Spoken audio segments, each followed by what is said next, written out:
The House will be in order. The chair lays before the House a communications from the Speaker. The Speaker's Rooms, Washington, D.C., February 29, 2024. I hereby appoint the Honorable Dale W. Strong to act as Speaker pro tempore on this day. Signed, Mike Johnson, Speaker of the House of Representatives. Pursuant to the order of the House on January the 9th, 2024, the chair will now recognize members from listed submitted by the majority and minority leaders for the morning hour debate. The chair will alternate recognition between parties and the time equally allotted between the parties and each member other than the majority and minority leaders and the majority whip, limited to 5 minutes, but in no event shall debate continue beyond 11:50 a.m. The chair recognizes the gentlewoman from North Carolina, Ms. Fox, for 5 minutes.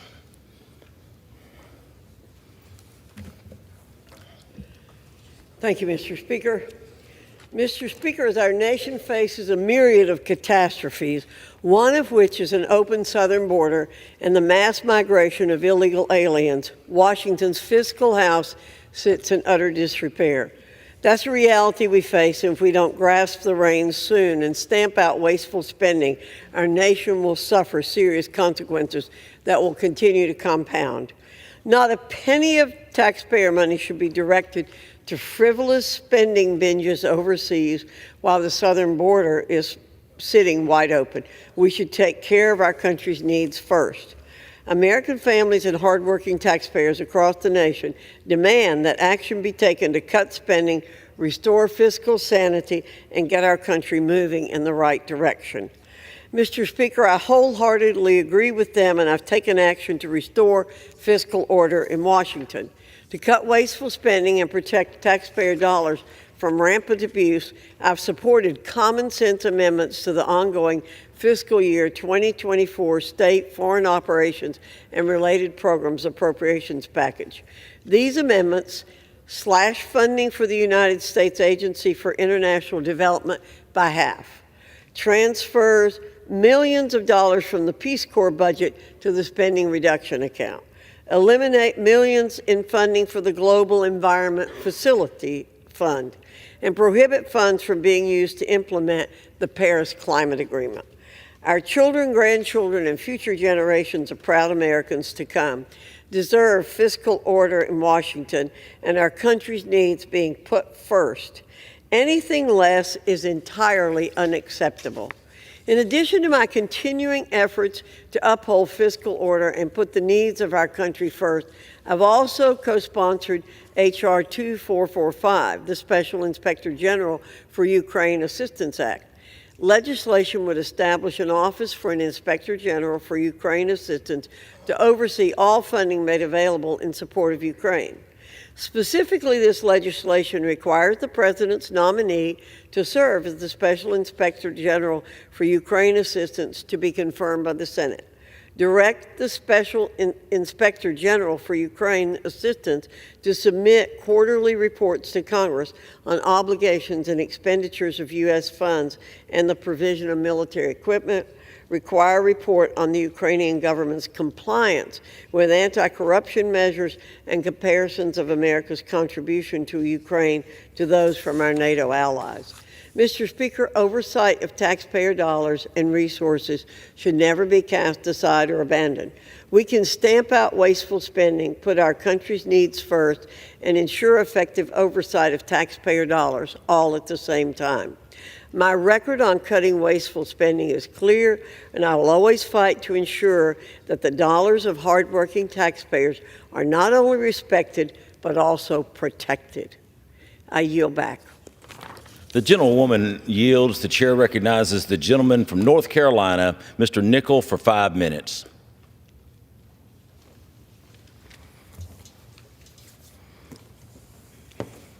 Thank you, Mr. Speaker.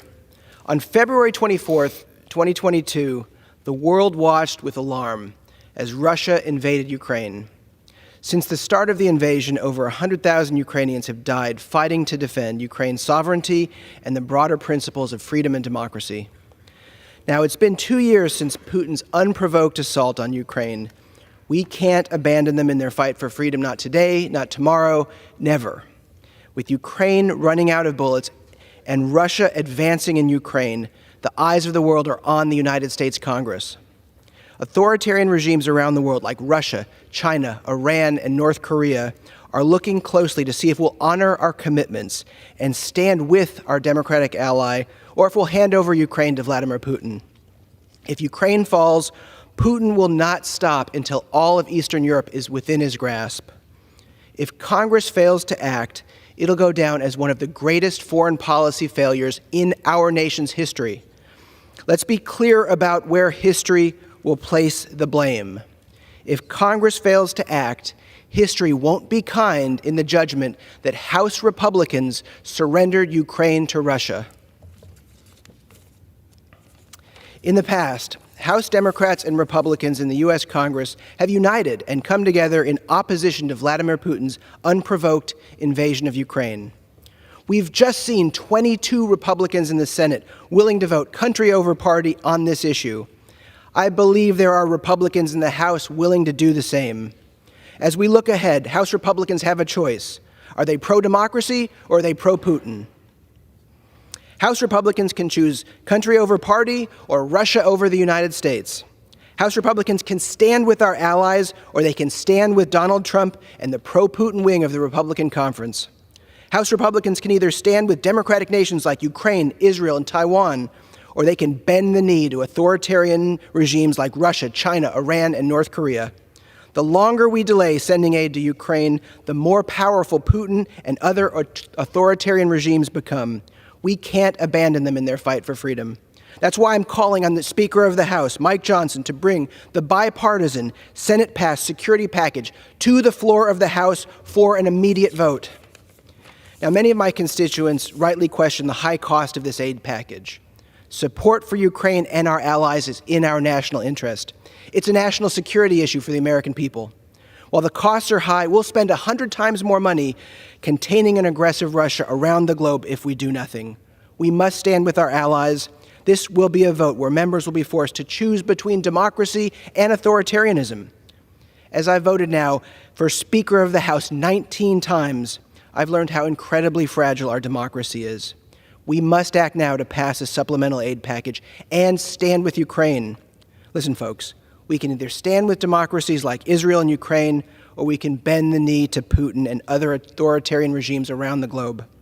Democracy should never be taken for granted. We must be vigilant and proactive to protect it here and around the world. History is watching what happens next.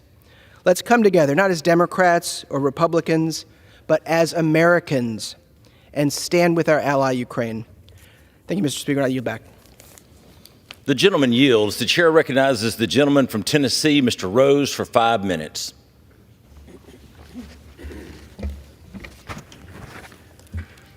Mr. Speaker, we recently learned that the Department of Education would be shifting another $1.2 billion in student loan debt from borrowers to the taxpayers of this country.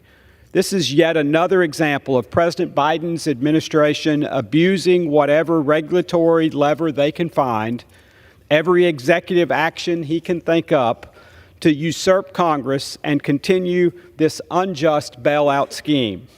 And unfortunately, the scheme is working. In recent months, tens of billions of dollars in borrowed money are no longer due for repayment. Let's be clear. Student loan debt can't be forgiven. It's simply being transferred to the hardworking American taxpayer, most of whom never went to college or took out student loans.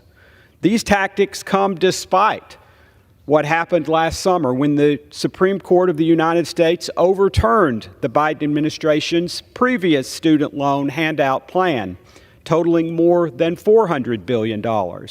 The High Court found, in layman's terms, that a president cannot spend billions of dollars, hundreds of billions of dollars, with the stroke of a pen. This is one of the most regressive ideas that I've seen in my time in Congress. It does nothing to solve the ballooning cost of a college education in this country. It simply adds to our national debt, which already, of course, sits at more than $34.2 trillion. We know that 43 million out of 255 million adults in the United States have some kind of student loan debt. We also know that 1.7 trillion in outstanding college debt is disproportionately held by those earning the highest incomes in this country. It makes no sense for a blue-collar worker in Tennessee to be forced to pay off the college debt of a Harvard-educated doctor or lawyer. We have the freedom to choose whether to pursue higher education in this country. And you can choose to forego a four-year degree, as millions of successful Americans have done. But this administration would have you pay for the four-year degrees of others, regardless of your choice. More than 100 million Americans have built a life without taking on debt. In fact, I represent thousands of Tennesseans who earn a good living without having borrowed money to do so. Why should they foot the bill for those who chose to go to college? This sends a terrible message to an entire generation of undergraduates and soon-to-be undergraduates. Perhaps more importantly, this unjust and wrong-headed action on the part of President Biden incentivizes universities to continue raising tuition with impunity because students can now borrow the money to pay these outrageous tuitions without having to pay it back.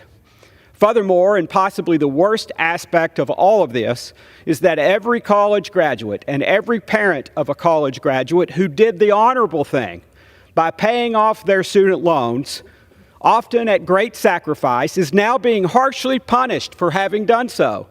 It's also an ugly affront to the families across this country struggling to stay afloat amid record-high consumer prices as a result of Bidenflation.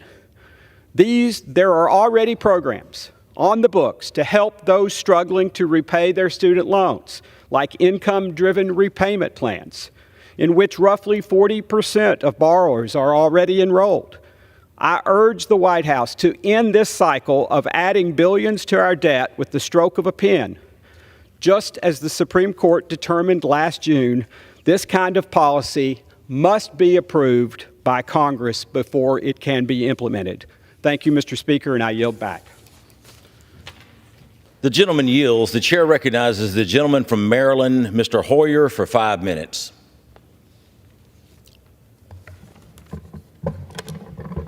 Mr. Speaker, I ask unanimous consent to revise and extend my remarks. Without objection. 2 years. 2 years the world has watched as Ukraine defends freedom and democracy and international law. Disgracefully, this House has failed to pass additional supplemental aid to that effort for 427 days, more than half the length of this war. Our inaction is an abandonment, not only of our allies, but of our values of liberty, democracy, and international law. We're the leaders of the free world, not by choice, but by necessity. We ought to be ashamed. We ought to be disgusted. Indeed, most of us are. As our Congress sleeps, the enemies of freedom rain hell down upon the defenders of democracy. They do so with greater fury, thinking that this Congress will do nothing to stop them. Recently, we watched Russian forces take back the city of Andakiva. Putin's regime killed Russian opposition leader Navalny, silencing a heroic, principled voice against Putin and his criminal invasion of Ukraine. Yet Speaker Johnson brings no bill to this floor. Ukrainian soldiers now face a 10-to-1 disadvantage in artillery. They report watching Russian forces approach and having to decide in the moment how many grenades they can afford to launch, how many shells can they afford to fire, and how many bullets can they afford to shoot. That calculation ought to be self-evident, as many as it takes. But it is not. The world is watching what is happening in the trenches of eastern Ukraine. But the people of Ukraine are watching what is happening on the floor of the United States House of Representatives. How can we rationalize that? That we stand silent without action. The first question Ukrainian troops ask journalists who visit the front line is, what's happening in Washington? What's happening in the House? What's happening when a speaker does not bring to the floor a bill to respond to the threats to us, to democracy, to freedom? Ukrainians know that only America that can provide them with the aid on the scale and timeline necessary to achieve a victory. Elsewhere on the front lines, other soldiers told a reporter, you Americans have to decide whether you want to remain a global power. Think in your heads as to whether we want to do that, or not doing so will cause great danger to the global community and ourselves. Mr. Speaker, bring this bill to the floor. Let us act. The votes are here to pass that bill in a bipartisan fashion. For a majority of members, that decision is clear. We must help Ukraine, as well as our allies in Israel and beyond. As I said, over 300 votes are on this floor to do just that. A bill to defend democracy, a bill to strike fear into the hearts of Putin and the axis of evil, a bill to restore America's reputation. Speaker Johnson has been unable to handle this issue and fund our government simultaneously. But managing multiple priorities is the most basic part of his job. It's disgraceful that the speakers from 23 parliaments, our allies, our friends, have written to us and said, America, America, America, respond as you have in the past to defend democracy, defend freedom, and defend the fighters for freedom. It's disgraceful that they had to write us. But perhaps the Speaker needs that reminder. Leaders ought to lead. Speakers ought to speak up. And the United States Congress ought to stand united in its defense of freedom. Mr. Speaker, history is watching at this pivotal moment. America ought not to be absent without leave. This is not a partisan issue.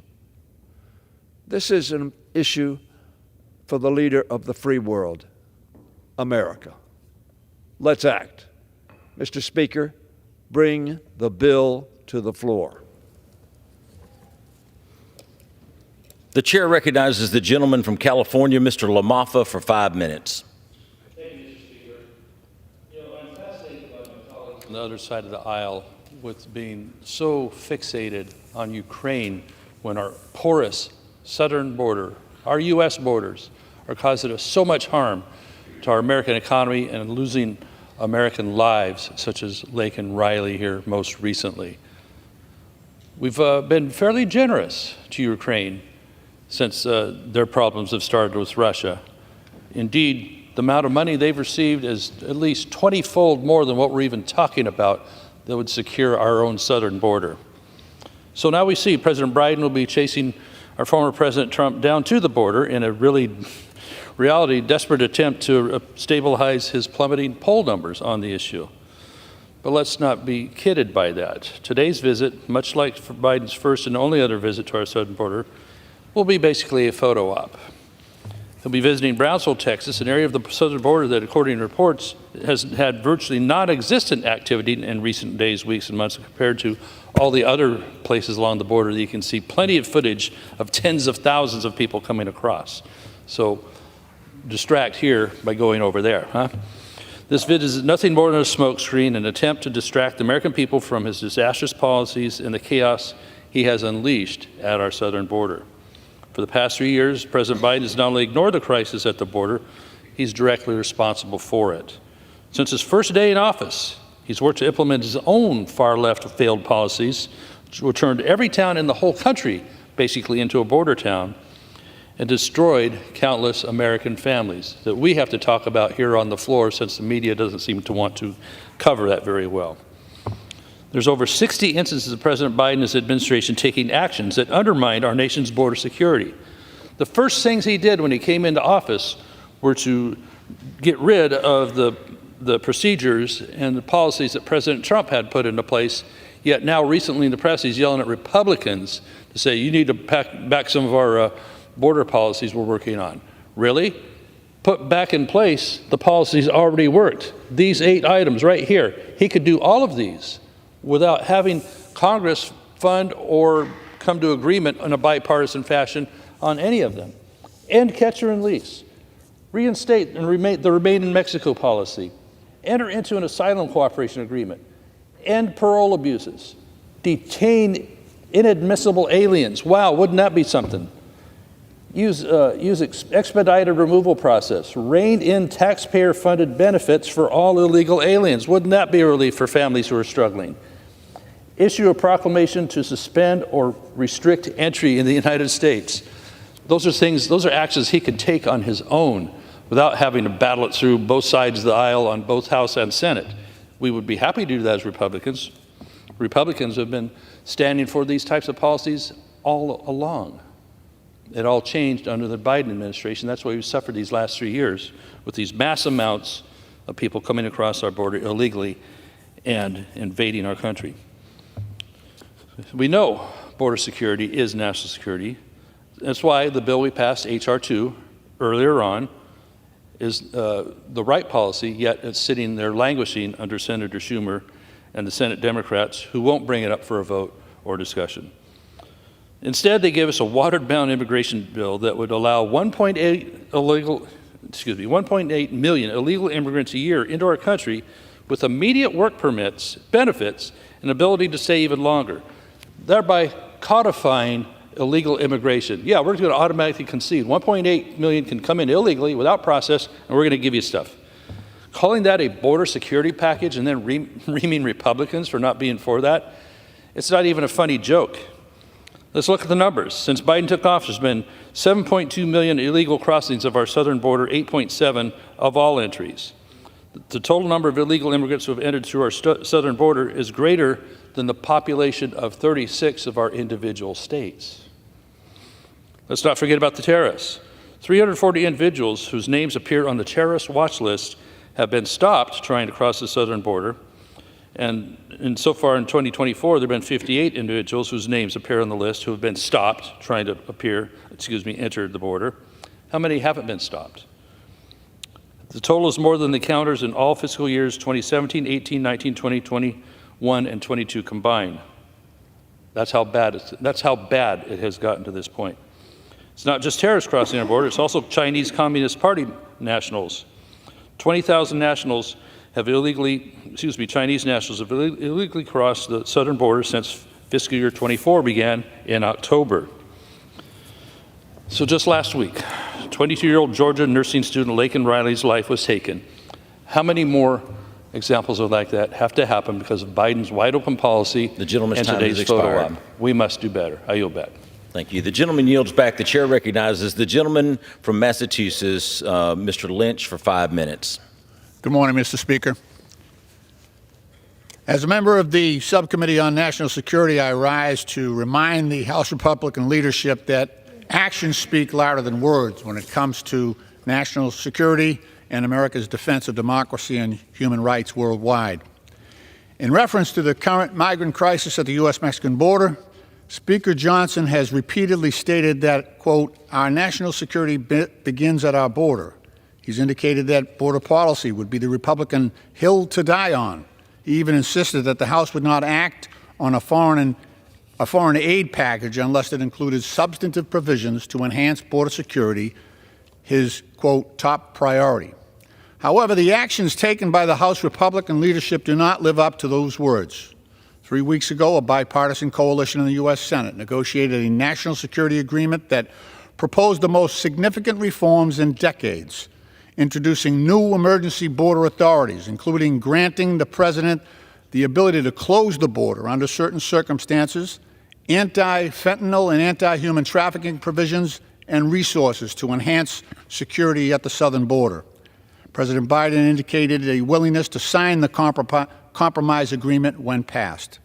Instead, at the direction of former President Trump, Speaker Johnson declared the bill dead on arrival in the House before he even received the final text. Mr. Speaker, Congress should debate and amend when necessary and pass a common-sense border security and immigration bill to end the crisis at our border, regain control of our border. Similarly, following Russia's brutal invasion of Ukraine in February 2022, the House Republican leadership released the following statement. They said, "We stand in complete solidarity with the innocent Ukrainian people and vow to continue to support them as they defend themselves from Putin's unprovoked onslaught," close quote. The Speaker personally echoed those commitments during his meeting with Ukrainian President Zelensky in the Capitol last December. However, after the U.S. Senate overwhelmingly passed a bipartisan foreign aid package that includes over $60 billion in assistance to support the Ukrainian military and people, a bill which also included provisions for $14 billion in aid to Israel and nearly $10 billion in humanitarian assistance for civilians in Gaza, the West Bank, Ukraine, and other populations affected by conflict, the Speaker once again declared the bill dead on arrival. And upon his election to the speakership, Speaker Johnson pledged that the House Republican Conference, and I'm going to give you a quote, would restore sanity to a government desperately in need of it. That could not be further from the truth.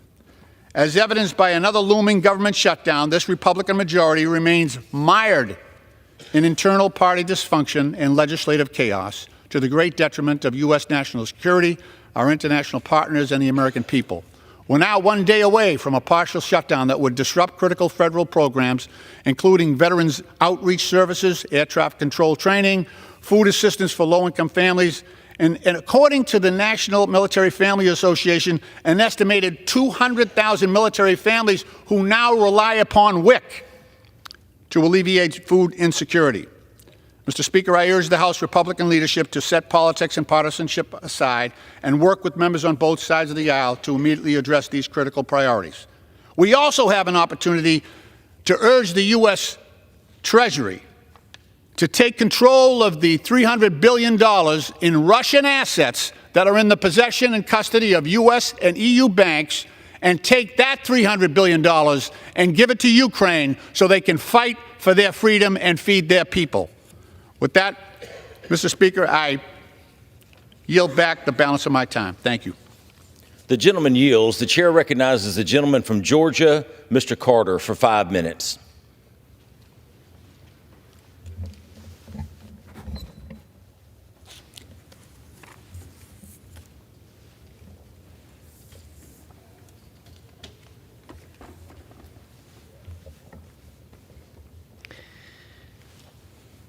Mr. Speaker, I rise today to congratulate Savannah-born singer Megan Moroney for ranking among Rolling Stone's 100 Best Albums of 2023 list.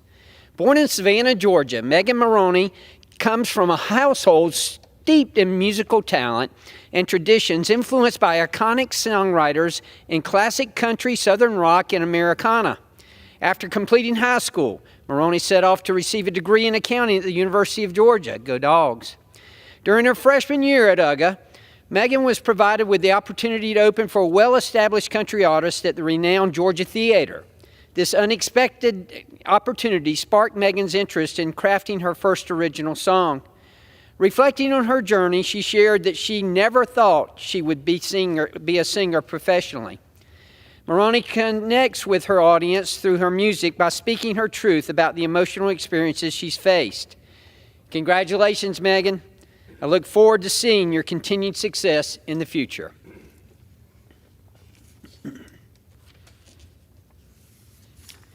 Mr. Speaker, I rise today in remembrance of Liana Peaver, a varsity cheerleader and student at Georgia Tech. Liana has been awarded a posthumous degree by Georgia Tech 25 years after her passing. Leanna learned dance and theater, and she was accepted into the Atlanta Workshop Players Performing Arts Company while at Parkview High School. After high school, she was accepted into Georgia Tech and joined the cheerleading squad as a flyer. Leanna tragically passed after a car accident in 1998 and is remembered as being a loving member of the Tech family by all. The Georgia Institute of Technology granted a Bachelor of Science in Business Administration posthumously for Leanna as a gift to her parents who celebrated their 50th anniversary and love for Leanna. While Leanna's life was cut tragically short, her legacy lives on through memories, the scholarship created in her name, and so much more.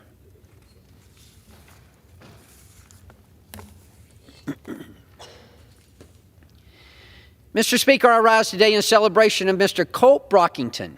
Colt is the 2024 recipient of the Milken Educator Award of the state of Georgia.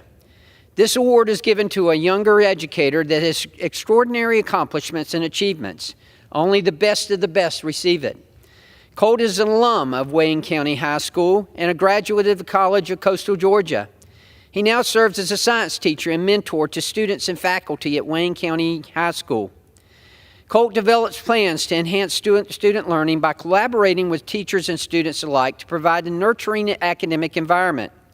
His leadership abilities in the classroom are also seen on the field, with Colt holding the positions of head Wayne County High School softball coach, assistant baseball coach, and athletic academic advisor. Colt inspires his students on and off the field with his dedication to the future of education at Wayne County High School. Congratulations, Colt.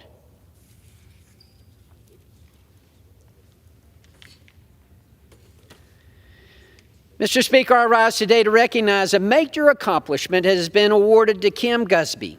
Kim is a Savannah-raised journalist and has recently been elected to the Georgia Association of Broadcasters Hall of Fame. This comes after 20 years of broadcasting in the Savannah area. Kim is an award-winning journalist and the longest-serving morning news anchor in the area. She is known throughout the community for tirelessly giving back at every opportunity. In 2019, Kim founded the Village Scholarship Fund, which provides necessary resources for high school students aiming to start college. Kim was also named Outstanding Georgia Citizen in 2019. Congratulations, Kim. I cannot think of anyone more deserving of this honor. Thank you, Mr. Speaker, and I yield back. The gentleman yields back. The chair recognizes the gentleman from Connecticut, Mr. Himes, for 5 minutes. Thank you, Mr. Chairman. Every generation or so, our country is challenged with a fight. It's a fight in which we invariably line up on the side of freedom, of liberty, of the right of all individuals to make their own decisions, to not be told by dictators or by mullahs or by totalitarians what to think, how to pray, or who will lead them. Every generation. My generation's was 9/11, when we were brutally attacked by extremists who hated our way of life. My grandparents' generation was the Cold War, in which we stood against totalitarianism and communism in Europe and elsewhere. My great-grandparents' generation was World War II, in which we stood up to fascism, always on the side of freedom, always on the side of liberty. And while we don't always get it precisely right, and the cost in blood and treasure has often been horrendous, we are invariably there. We have stood against the odds for freedom and democracy. But now we waver. This generation, now we waver. 2 years ago, something that we didn't imagine we would ever see again. Russia invades a sovereign country, crosses a border with tanks. And now we waver. Our parents and our grandparents who fought those wars in the Cold War against Nazism are saying, what's wrong with you? What has become of the instinct to stand for freedom and democracy? And we hear these objections. The border, over and over again. My Republican friends are right about the border. We need to move. By the way, we did move. We had a bipartisan agreement supported by Republicans in the Senate, and the Republicans in the House said no. You know what, Mr. Speaker? This country, this body can do more than one thing at the same time. We can stand for freedom and democracy and fix the border. Do not tell me that we choose between the two. We hear that the objectives in Ukraine are unclear. The objectives are as clear as can be. We will sustain this fight until Vladimir Putin realizes that it's too expensive for him to stay in that fight. We hear that the Ukrainians are corrupt. We didn't hear that about our Afghan allies or about our Iraqi allies, but we hear that about the Ukrainians.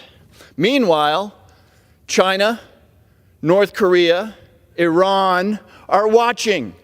And what they're seeing is that Republicans forget about loss of life. If it's a little bit of money, we don't sustain the fight.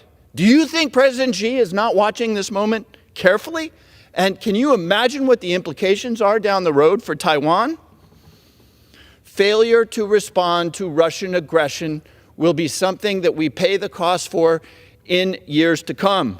A leader of this body said it, quote, "A failure to respond to that aggression empowers other dictators, other terrorists and tyrants around the world. If they perceive that America is weak or unable to act decisively, then it invites aggression in many different ways." That was Speaker Johnson, the leader of this body. My friends, in 1938, Neville Chamberlain, British Prime Minister, went to Munich, where a bunch of us just were. And he appeased. He came back to England and said, "I have achieved peace for our time." Of course, that was not true. That was appeasement. And as a result, the name Neville Chamberlain stands in history for the legacy of appeasement. Is that the legacy that you want for yourselves? Do we want to abandon for the first time in hundreds of years our tradition of standing for democracy and freedom? I don't think so. Maybe you do.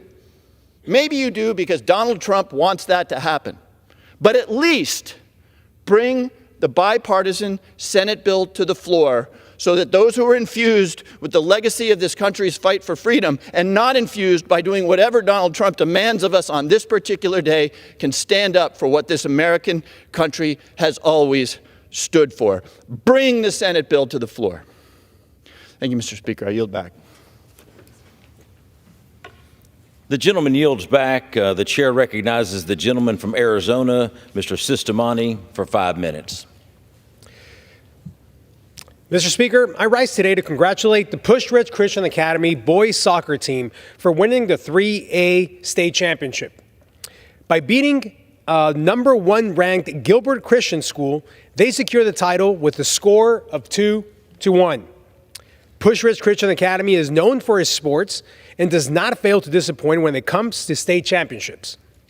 Head coach Jeff Neal led the team to the championship alongside assistant coaches Adam Odell and Tarek Doyle.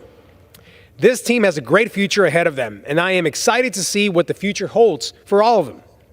As a congressman of Arizona's 6th Congressional District, I take pride in the accomplishments of these talented young athletes. Keep up the great work, and congratulations.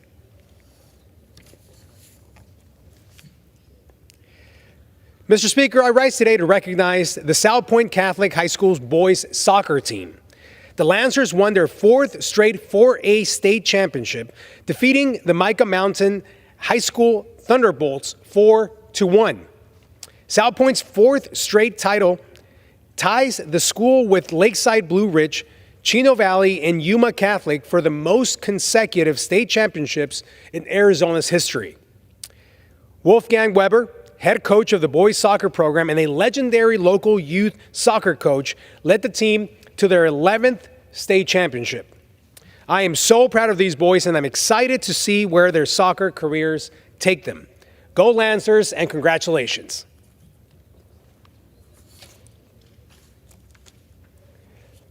Mr. Speaker, I rise today to recognize the South Point Catholic High School wrestling team. Nate Higgins and Che Jenkins, class of 2025, secure the state championship for the South Point Catholic Lancers this year. Their dedication, skill, and perseverance have brought immense pride to their school. South Point Catholic High School is a hub for athletes in our district, offering 26 sports with 52 teams. Of those, the Lancers have won 78 state championships. I'm excited to see the bright and promising futures of these exceptional athletes as they excel both on and off the mat. Congratulations.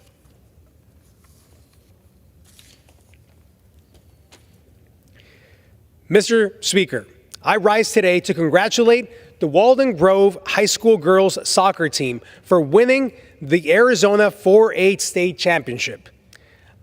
In an exciting match, Coach Troy Bosley and his team secured victory over South Point by 2 goals with a final score of 3-1. This was Walden Grove's first state championship since 2014.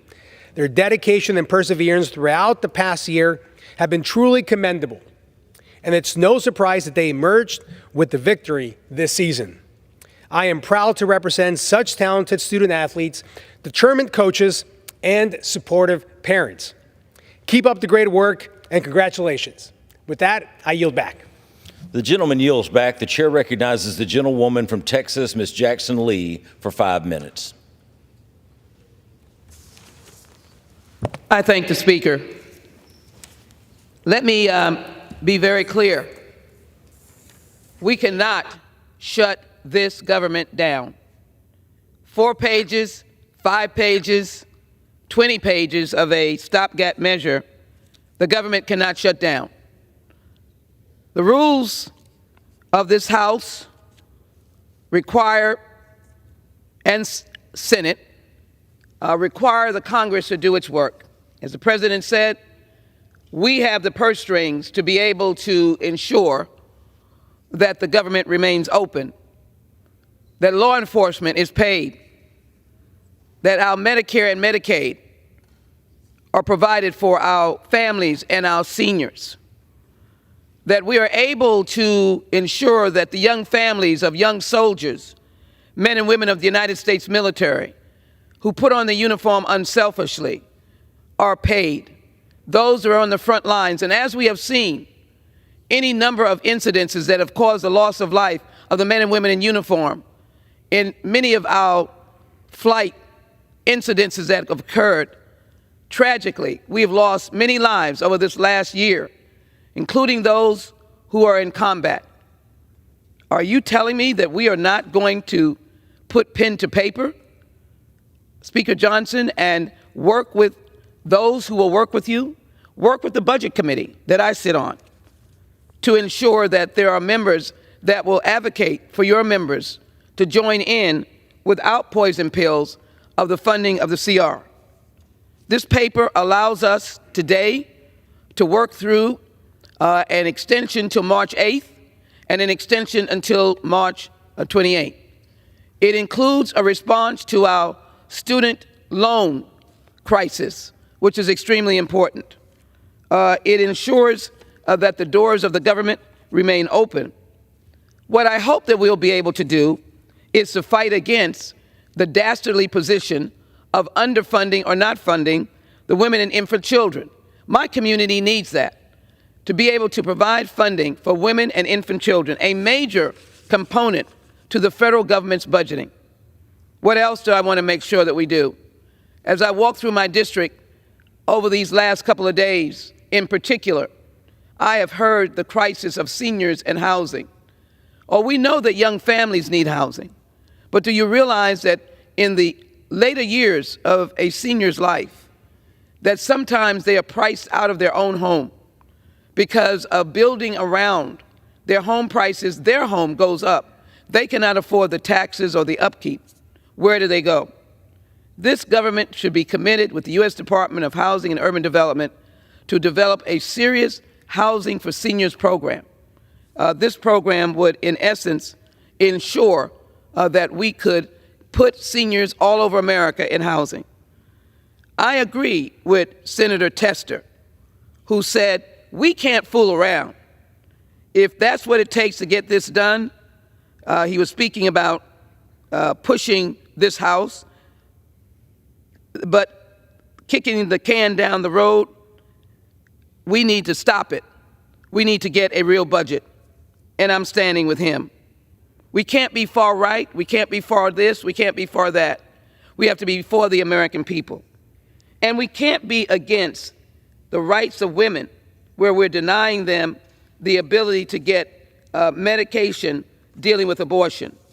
We cannot help our veterans who are in need of mental health care and not allowing them to go under the NICS check so that if they are in danger by getting guns, that we can protect them.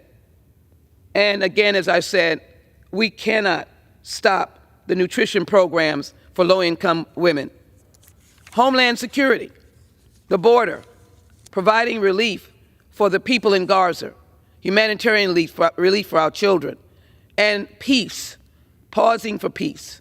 We have to work to fund all of those elements and resources at the southern border.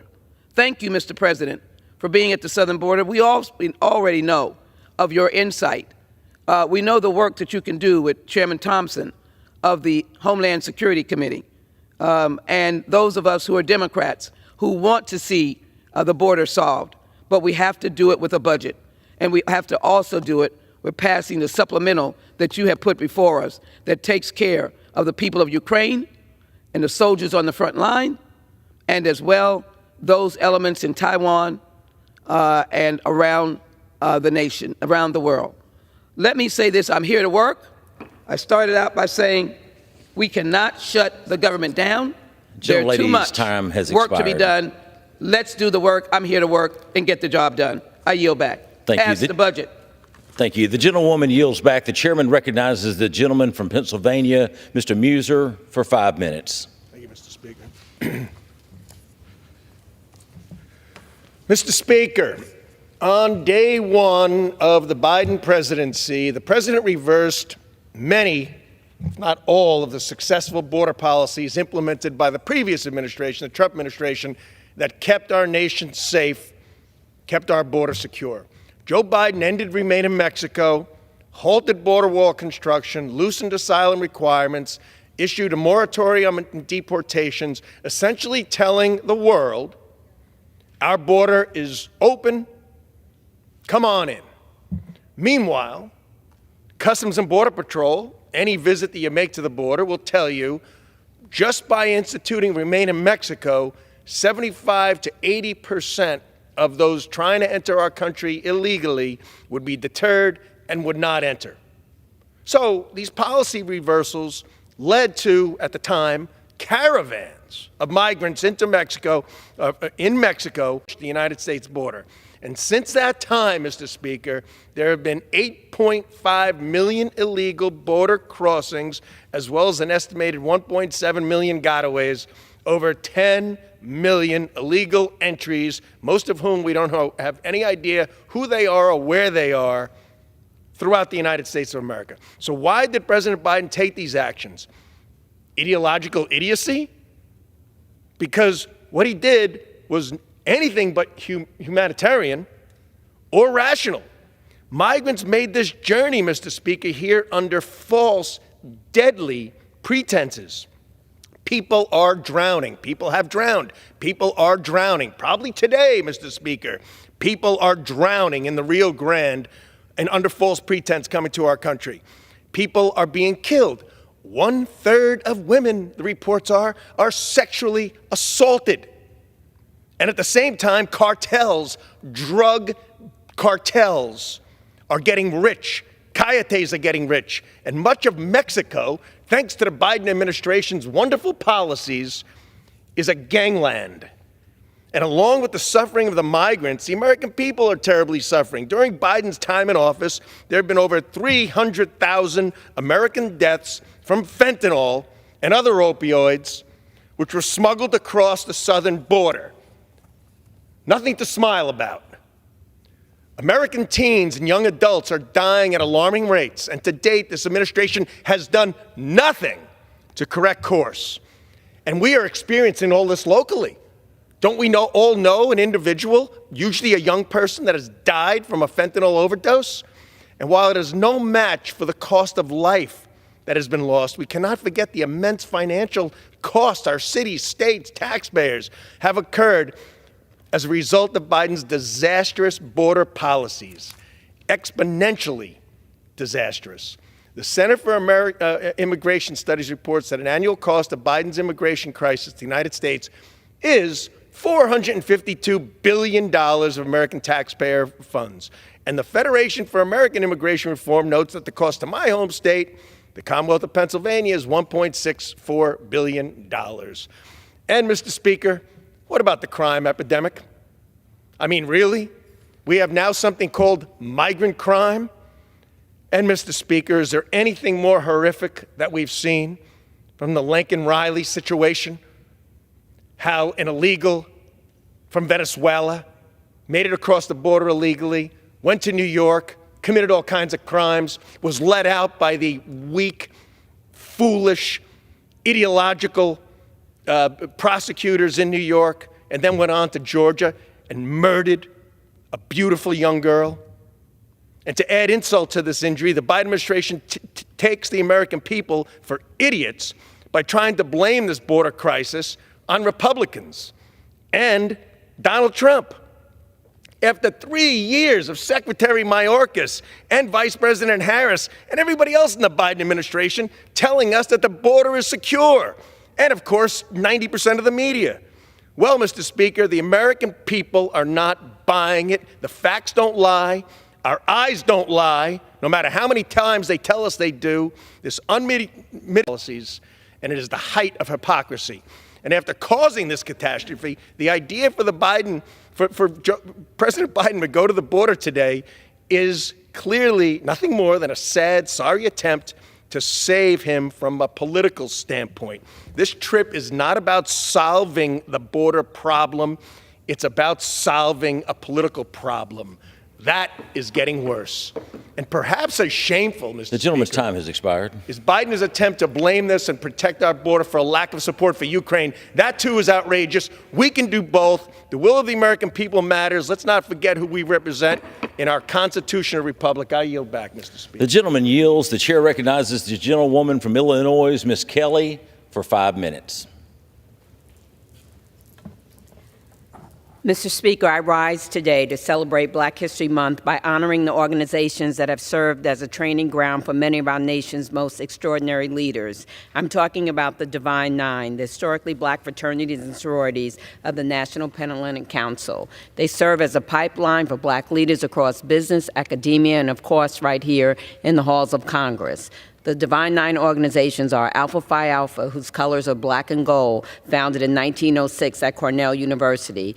My colleagues that are part of Alpha, CBC Chair Stephen Horsford, Congressman Emanuel Cleaver, Danny Davis, Al Green, Gregory Meeks, David Scott, and Bobby Scott. Also the National Urban League President Mark Morial and the Reverend Dr. Martin Luther King Jr. Their Honorable General President, Dr. Willis Lanza III, my constituent.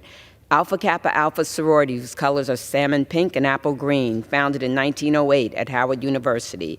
Their sisterhood proudly boasts Vice President Kamala Harris and my colleagues Sheila Jackson Lee, Terry Sewell, Frederica Wilson, Alma Adams, Bonnie Watson Coleman, Lauren Underwood, Amelia Sykes, Lisa Blunt Rochester, and Nikema Williams. Also, the late, great Congresswoman Eddie Bernice Johnson, as well as civil rights leaders Rosa Parks and Coretta Scott King. And my current and former staffers, Megan Thompson, April Williams-Luster, and Evan Mitchell, and their Honorable President, Danette Anthony Reed. Kappa Alpha Psi fraternity, whose colors are crimson and cream, founded in 1911 at Indiana University. Among their notable achievers are my colleagues, our leader, Hakeem Jeffries, Congressman Troy Carter, Glenn Ivory, Sanford Bishop, Benny Thompson, former Congressman Al Lawson and William Lacey Clay, the late Don McEachin, Alcee Hastings, and John Conyers, also Atlanta Mayor Andre Dickens and tennis champion Arthur Ashe, and my former staffers, Brandon Webb, Brandon Garrett, and Dante Sawyer, their Grand Polemark, Reuben A. Shelton III. Omega Psi Phi fraternity, whose colors are purple and gold, founded in 1911 at Howard University. They include in their ranks my colleagues, Assistant Leader Jim Clyburn, Congressman Hank Johnson, and Congressman Kwesi Mfume, former Congressman Jesse Jackson Jr., poet, playwright, and author Langston Hughes, and Earl Graves Sr. of Black Enterprise. My former staffers Charles Bolden and Vaughn Rowland, and their Honorable Grand Basilisk Dr. David Marion. Delta Sigma Theta sorority, Crimson and Cream, founded in 1913 at Howard University. Delta County sisters, my esteemed colleagues, Yvette Clark, Joyce Beatty, Stacy Plaskett, Lucy McBath, Summer Lee, Jasmine Crockett, Valerie Foushee, Jennifer McClellan, HUD Secretary Marsha Fudge, former Congresswoman Val Demings, my former Chief of Staff, Mia Keys, Congresswoman Shirley Chisholm, the first African-American woman elected to Congress, Nikki Giovanni and Susan Taylor, as well as my current intern, Trania Neal, my fellows, Ebony Caldwell and Cecilia Von Guy, their Honorable President, Elsie Cook Holmes, Phi Beta Sigma fraternity, whose colors are blue and white, founded in 1914 at Howard University. Not only are the Sigmas the fraternity of my late husband, Dr. Nathaniel Horn, they also include my colleagues, Adriano Espaillat and Maxwell Frost, the late Congressman and civil rights leaders, John Lewis and Elijah Cummings, and also civil rights pioneer and leader of the Brotherhood of Sleeping Car Porters, A. Philip Randolph, their Honorable President, Chris B. Ray, Zeta Phi Beta sorority, whose colors are royal blue and white, founded in 1920 at Howard University, the Sisters of Phi Beta Sigma. My notable colleagues, Congresswoman Sidney Kamlaga Dove and Rashida Tlaib, former Congresswoman Donna Edwards and the late Congresswoman Julia Carson, also Anita Hill and author Zora Neale Hurston, their Honorable President Stacey N.C. Grant, Sigma Gamma Rho, Blue and Gold, my sorority, founded in 1922 at Butler University. The Sisters of Sigma Gamma Rho include my colleague, Congresswoman Barbara Lee, and former colleague, Corinne Brown, the late Congresswoman Lindy Boggs, the first African-American winner of an Academy Award, Hattie McDaniels, the first African-American woman journalist to cover the White House, Allison Dunnigan. My current and former staff, Glenita Williams, Danielle Eccles, and Mia Carter, and our esteemed Grand Bacheloress, Rashida Tlaib. Last but not least, Iota Phi Theta, whose colors are brown and gold, founded in 1963 at Morgan State University. Their notables include former Congressman Bobby Rush, Terrence Carson, star of Living Singles, former NBA player Calvin Murphy, their Honorable Grand Polaris, Dr. Shandi Husin Sr. The Divine Nine has helped make our nation a better place for all Americans. As we prepare for the road ahead, I know that the Divine Nine will continue to foster a new generation of great leaders and help guide our nation on its journey to equality. And last but not least, please, let's get money to Ukraine. The chair recognizes the gentleman from Pennsylvania, Mr. Kelly, for 5 minutes. Thank you, Mr. Chairman. There's an old adage that goes something like, there's no problems in our family, there's just a lot of things we don't talk about. So for years, we've been talking about a crisis at our southern border. In 2016, candidate Trump talked about building a wall to protect American citizens from the surge that was taking place. He was laughed at. And he was continued to be laughed at by the current administration until the polling came out that said the number one concern of the American people now is illegal immigration. And the fact that we are being overwhelmed at both our southern border and our northern border. Now, why do I bring that up? Well, the southern border is about 2,000 miles long. And I believe it's today, former President Trump will go to Eagle Pass and President Biden will go to Brownsville to take a look at what's happening. The current administration is now acknowledging the fact that maybe there is a problem down there and maybe we should be taking a look at what's happening. Polls do cause people to react. Now, it is truly a tale of two presidents. 85%, and this is on the northern border, which is being totally ignored. This is 5,500 miles of border, the longest continuous border between two countries any place in the world. It is virtually unwatched. 85% of the terror watch list suspects caught at ports of entry come through the northern border. More than 12,200 people were apprehended crossing illegally from Canada into the United States last year. That's a 241% increase from the previous year. Northern border encounters are up 41% from last year. 70% of illegal crossings in 2023 happened in New York, Vermont, New Hampshire. This is called the Swanton area, where there is a surge when it comes to fentanyl coming across our border and killing hundreds of thousands of our citizens. There are already more northern border land encounters in 2024, financial year 2024, which is October of 2023 till right now, than in all of 2021. To date, in 3 months, 44,801 have come across. Northern border encounters in December of 2023 and January of 2024, 31,150 of them are more than all of financial year 2021. At some point, whether you like it or not, this problem is taking place in real time, in real areas of the United States of America, and on your watch, Mr. President. I am sick and tired of hearing Congress needs to address these problems when the executive office, and I would just mention to people, we are the lawmakers. The executive branch is the enforcer of the laws that are already passed and on the books. How can you totally ignore a situation and say the real problem is Republicans haven't stepped up to take responsibility for this? This administration, without anything else, can end catch and release. They end catch and release. They reinstate the Remain in Mexico policy, enter into the asylum cooperative agreements, end parole abuses, detain inadmissible aliens, use expedited removal, rein in taxpayer-funded benefits for all illegal aliens. That's right, Mr. and Mrs. Taxpayer, you were paying for all these people who were here illegally. They ought to send you a thank you note for putting your hard-working dollars into that, and issue a proclamation of suspending or restrict entry. Look, as we watch what's happening in this country today, everything that you see happening right now, the concern that you see happening by our colleagues on the other side of the aisle is because the polls now indicate that the American people are awake and are aware of this administration's failure to enforce the laws of the land. It is that simple. It is the polling that is driving. That's incidental. If you can ignore it long enough, it'll go away. No, you can't ignore it any longer.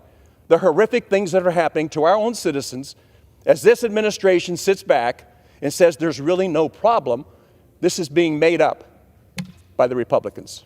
I would encourage our colleagues on the other side of the aisle to remember that our oath of office is to the citizens of the United States and not to a particular party or to a particular office holder.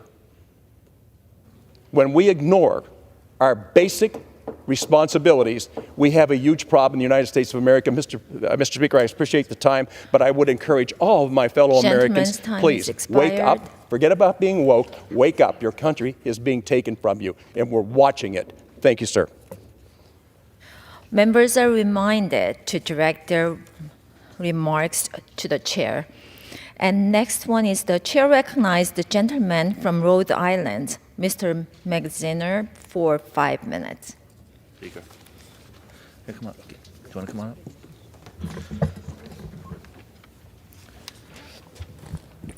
Thank you, Madam Speaker. I rise today, along with Representative Amo, to honor Rhode Island State Senator Frank Lombardo III, a devoted public servant who passed away this month following his battle with cancer. Starting with his election to the state Senate in 2010, Senator Lombardo was a champion in that body for the working people of Johnston. A successful small business owner with his own HVAC company, Lombardo and Sons, Senator Lombardo was a fierce advocate for the small businesses across our state that are the backbone of our economy. And the values that guided his work were rooted in the town of Johnston.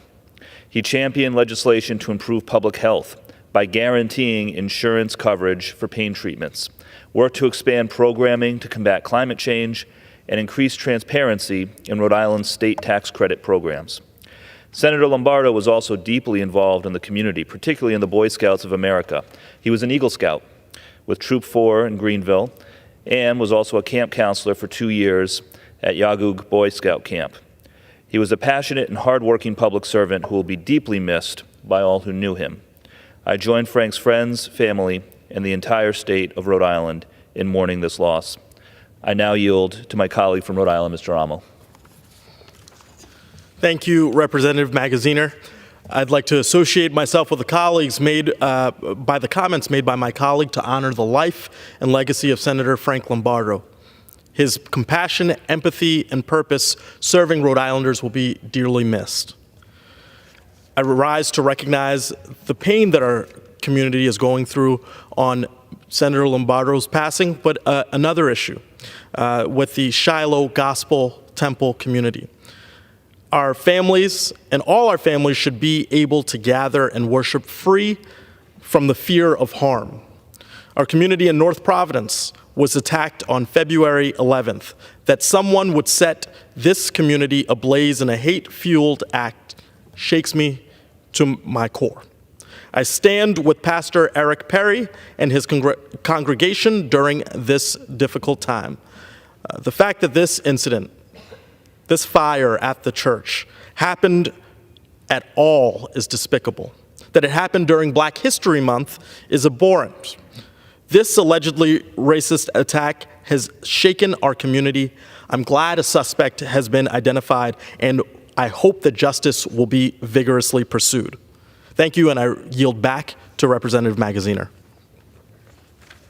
Thank you, Representative Amo. We stand united with the Shiloh Gospel Temple congregation and Rhode Island's Black community in the face of this heinous attack. Churches are more than just places of worship. They are a place of refuge, of community. They are safe spaces, sacred spaces. And no one should fear going to their place of worship, or anywhere for that matter, in particular because of their race. And let me be clear, this attack on Rhode Island's Black community is an attack on all of us, an attack on the principles and values that we believe in as Rhode Islanders. I'm thankful that a suspect was apprehended quickly and charged, but we must recognize that this is part of a larger trend, an alarming rise of white supremacist violence across the nation. We have seen too many racially motivated attacks across the country in recent years, from Buffalo to Jacksonville to Charleston. As ranking member of the Homeland Security Subcommittee on Counterterrorism, I am committed to working with my colleagues on both sides of the aisle to do everything we can to root out domestic violent extremism in Rhode Island and across the country. Our hearts are with Pastor Perry and the entire Shiloh Gospel Temple congregation. There is no place for hate in Rhode Island or anywhere. Thank you, and I yield back the remainder of my time. The chair recognizes the gentleman from New York, Mr. Langworthy, for 5 minutes. Madam Speaker, the American people are sick and tired of the new status quo on our nation's borders.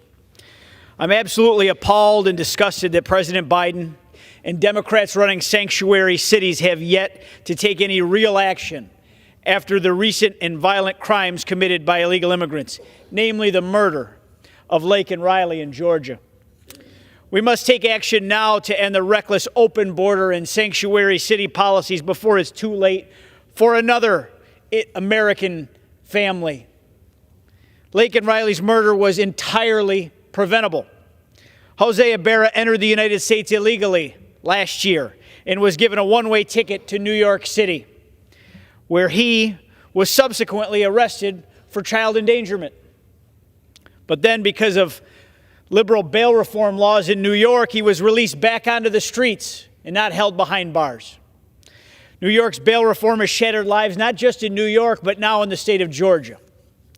And now the mayor of Athens wants to gaslight the American people and claim that there's no connection between illegal immigration and this heinous crime.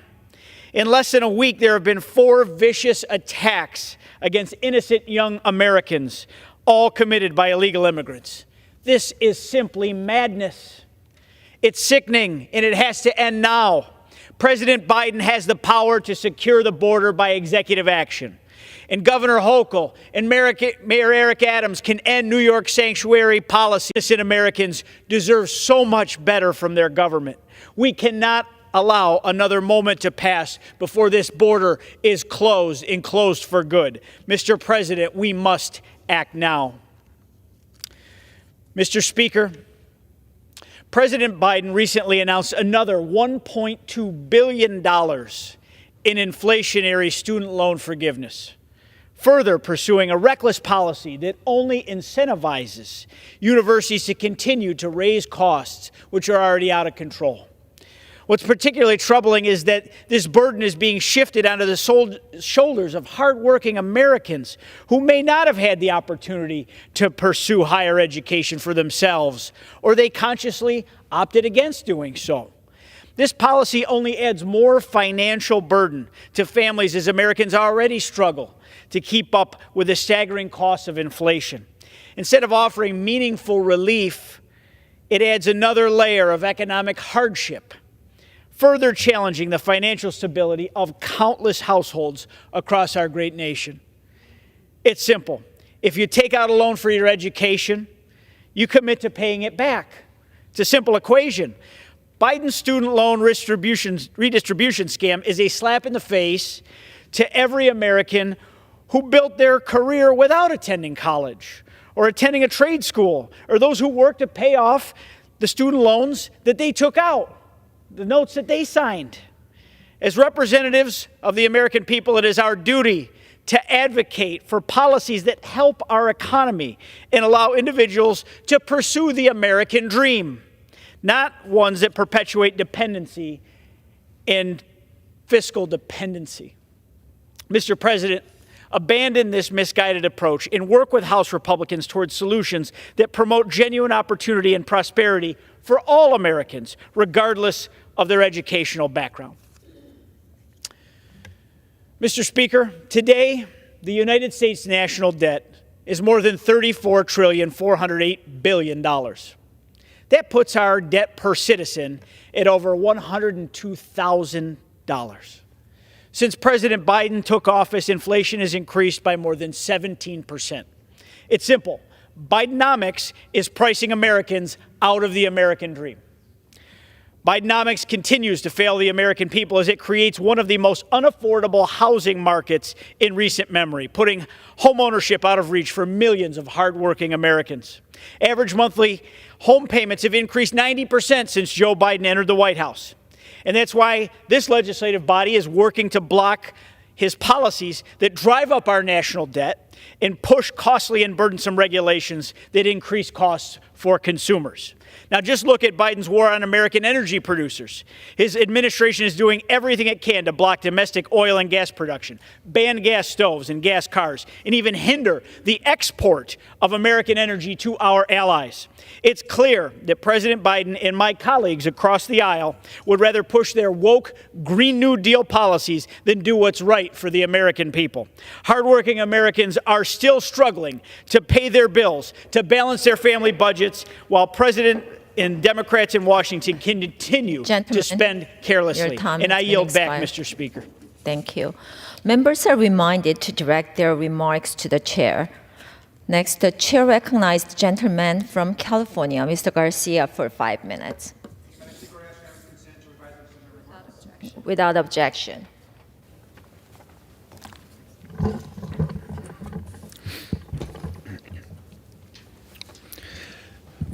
Madam Speaker, yesterday I sat in on the Hunter Biden deposition for hours. Republicans once again proved and provided zero evidence, failing to show any sort of link between Hunter Biden and the president.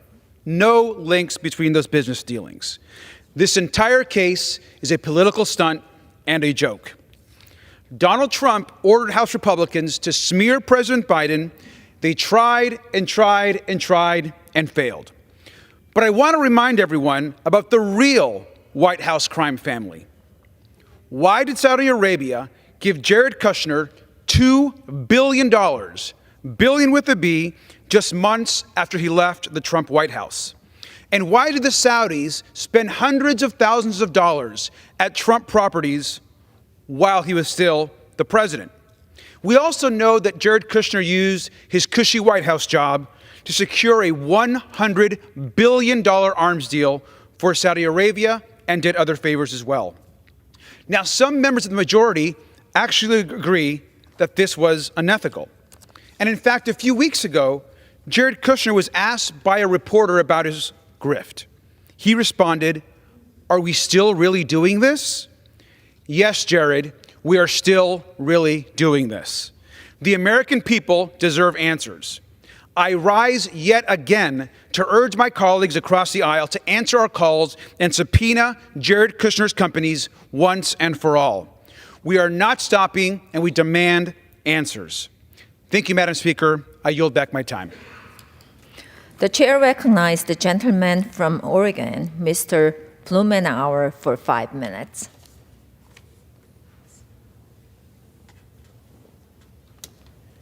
Thank you, Madam Speaker. I would ask unanimous consent to refine and extend my remarks. Without objection. As I prepare to leave office at the end of this Congress, one of my greatest disappointments has been an inability to make progress dealing with our flood insurance system and the dangerous pattern of development and infrastructure. What is so frustrating to me is that the handwriting has been on the wall.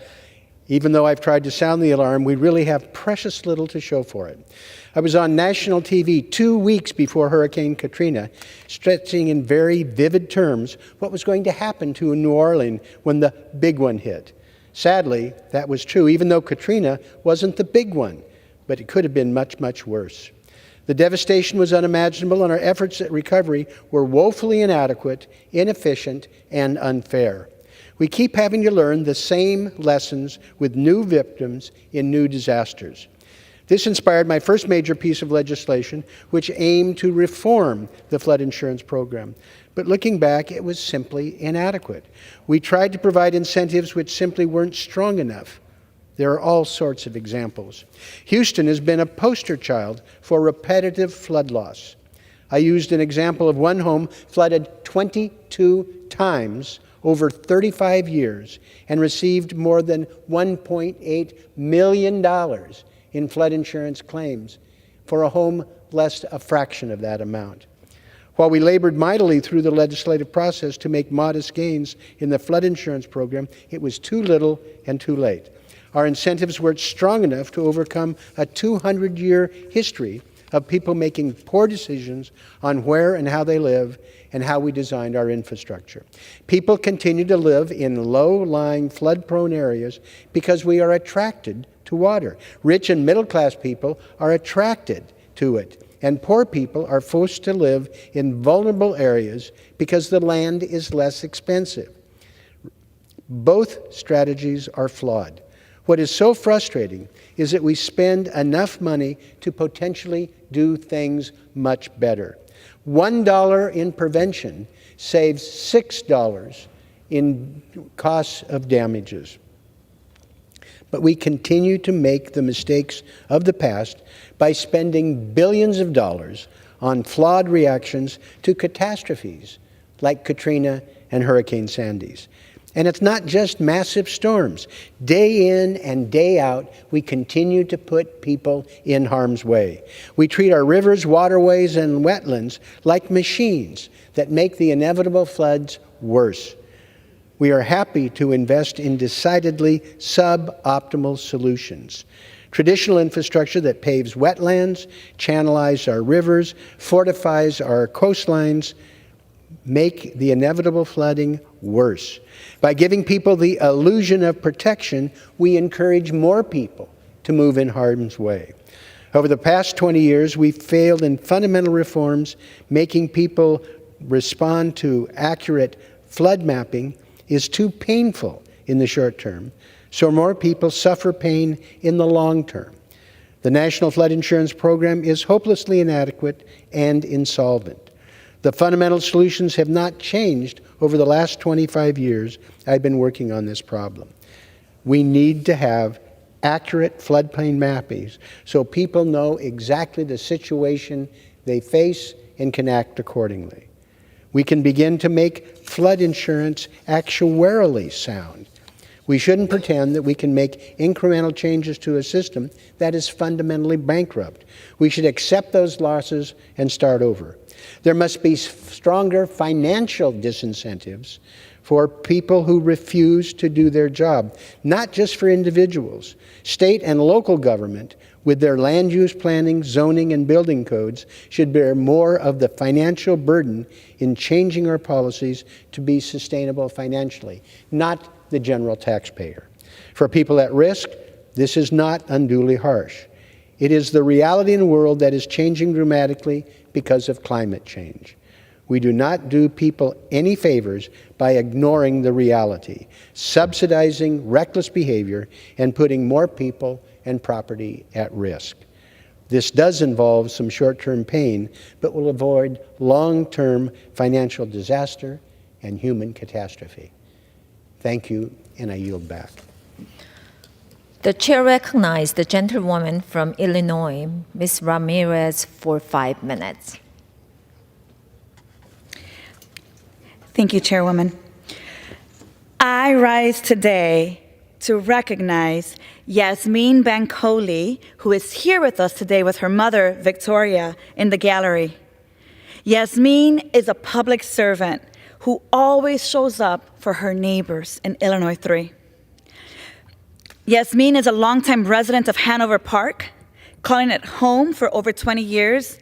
And at the age of 27, Bankole's commitment to her community pushed her to serve as the village trustee of Hanover Park, becoming the first and only Nigerian American elected official in Illinois. As a founding member of the Black Women Who Lead, Yasmin empowers and supports Illinois Black women to succeed in elected and leadership roles. Bankole also serves in Illinois 3 and surrounding region in Illinois as the regional director for U.S. Senator Dick Durbin and as the economic development chair of the NAACP DuPage County branch. Yasmin brightens every room she walks into, and she inspires others. Today, on behalf of Illinois 3, it is my honor to present to you a commendation for your contributions to our community, for your commitment to public service, equity, and justice. Congratulations, Yasmin.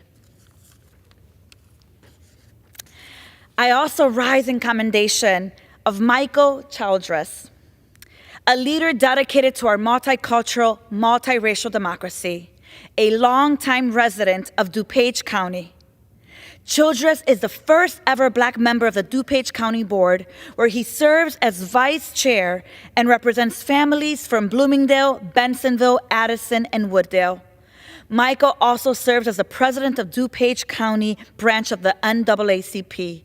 And under his leadership, the organization has assisted Black-owned businesses and entrepreneurs in our community, expanded voter participation, and offered mentorship opportunities to involve youth of diverse backgrounds in leadership in our democracy. Childress also spearheads efforts to combat domestic violence, serves on board of directors of one of the largest domestic violence agencies in Chicago, Family Rescue. So for his contributions in Illinois 3, our youth, our multicultural democracy, I'm honored to recognize Michael Childress. I rise to recognize Dara Munson. Dara is a nonprofit leader who has provided constituents with life-saving services and opportunities to thrive for more than 25 years. Native to Detroit, Munson moved to Chicago when she became the CEO of Chicago's Child Care Center. And under her leadership, the organization became one with family focus, expanding services for over 20,000 children and families. The president and CEO of Family Focus also serves families in my district. She's the vice chair of the International Women's Forum and the founding member of the Early Childhood Education CEO Roundtable. In her own words, it's her goal to see families receive equitable support and resources so they may realize their dreams and the dreams of their ancestors. So in the name of my constituents, Dara, it is my great honor to thank you for your contributions. We recognize you, Dara Munson. I rise in commendation to the honorable one and only Speaker Emanuel Chris Welch for his historic and inspirational service to the families of Illinois. Welch, a dear colleague and a fierce advocate of racial equity, serves as the very first ever Black Speaker of the Illinois House of Representatives. Speaker Welch has led historic legislation to provide immigrants independently of legal status, access to driver's license, combat homelessness in our state, and create an elected school board for Chicago. I was honored to serve as Assistant Speaker of the House as part of his leadership team, where we were able to approve a ban on assault weapons, invest in green jobs, and reform our criminal justice system.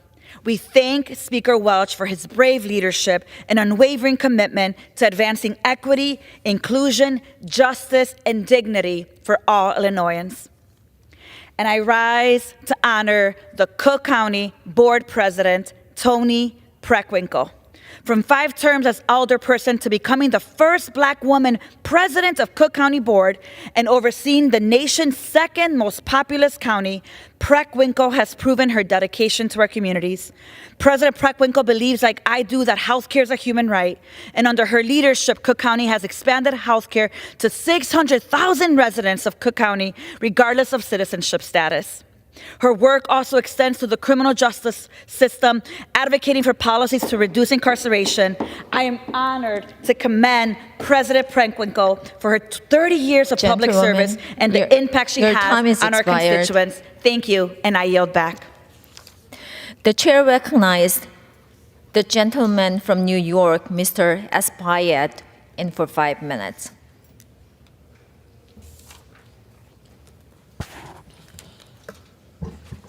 Thank you, Madam Speaker. I rise today to honor Black History Month, as today marks the closing of that very important celebration in our community and across the nation. But Black History Month is not just a month, it is every day of the year. And it must reaffirm unity in action. During this month, we reflect on the significance of the shoulders we stand on, the shoulders in Harlem of giants such as the late and great Adam Clayton Powell Jr., and our former Congress member, the Lion of Lenox Avenue, Charles B. Rangel. This month and always, we must always acknowledge the achievement of Black Americans throughout the nation's history. That is why, Madam Speaker, I am proud to introduce the Holcomb-Rucker Park Landmark Act. This is a non-controversial measure that will honor the life and legacy of Holcomb Rucker, a World War II veteran, Harlem Junior High School teacher, a family man, and a graduate of City College in New York City. He dedicated his entire life to uplifting Harlem through compassion, books, and basketball. My bill would ensure the preservation of Holcomb Rucker Park, considered by many across the country as the Mecca of basketball. Rucker Park has helped forge a path to multiple NBA stars such as Wilt Chamberlain, Kareem Abdul-Jabbar, Kobe Bryant, Tiny Archibald, and the great Earl the Pearl Monroe. This federal recognition would also preserve the park's legacy and ensure that future generations can appreciate his role in shaping the cultural and sporting landscape of our nation. Speaking of federal recognition, we're also closing on Dominican Heritage Month. This week, I joined Dominican American leaders and its diaspora to ring the closing bell at NASDAQ. In a day of importance, Dominican Independence Day, February 27, in recognition of Dominican economic contributions to the United States of America. Dominicans have more than tripled in population size since the 1990s to represent a population of a total of 2.4 million people in the United States, the 4th largest population of Latinos in these United States. Our contribution to this great nation grows even stronger every day. Just 2 weeks ago, we also had Dominicans on the Hill, where thousands of Dominican Americans joined us here to bring forward their message for recovery for our nation. Finally, Madam Speaker, we will hear a lot about the border this week. We must remember that the border solution lies not just on border safety. We recognize that there must be greater border safety, particularly at the points of entry, where most of the fentanyl comes through trucks and other vehicles. But we must also make sure that we don't gut our asylum system, that America continues to be a beacon of hope and an opportunity for people that are persecuted all over the world, and that it must be a balanced approach with 4 underpinnings. One, of course, with border security measures to make our southern border stronger. 2, one that acknowledges the root causes of migration in the hemisphere. 3, one that also acknowledges the economic needs of our nation for immigrants, such as farm workers and work permits. And finally, sensible, comprehensive immigration reform for dreamers, TPS recipients, family reunification. Madam Speaker, I finalize by saying that we do have a bipartisan piece of legislation supported by Republicans and Democrats. It is called the Dignity Act, and in it, it has these very important 4 underpinnings: greater border security, an acknowledgement of the root causes of migration, the economics, and of course, comprehensive immigration reform. Expired. Madam Speaker, I yield back. The chair recognized the gentlewoman from Ohio, Ms. Capitol, for 5 minutes.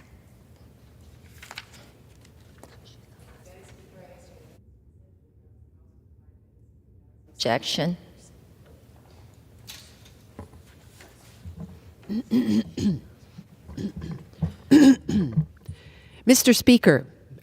Madam Speaker, I rise today in observance of Black History Month to recognize 3 African American trailblazers who called Ohio's 9th District their home.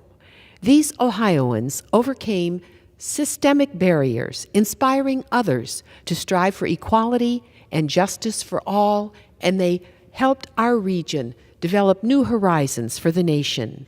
Their unwavering dedication to uplifting their communities serves as a beacon of hope. They remind us of the importance of celebrating e pluribus unum, one of many, that defines the valued variance of a common humanity, the United States of America. There's no other nation in the world like us. By honoring the legacies of those who paved the way for progress, we remember these individuals for their historic firsts that broke down barriers for future generations, not just of Ohioans, but for all of America. Art Tatum's story is a testament to the power of music and the arts to lift the human spirit. And despite being visually impaired, he possessed an extraordinary gift for music that would propel him to legendary status in the world of jazz. Born in Toledo, Ohio in 1909, Tatum's journey began with a passion for the piano.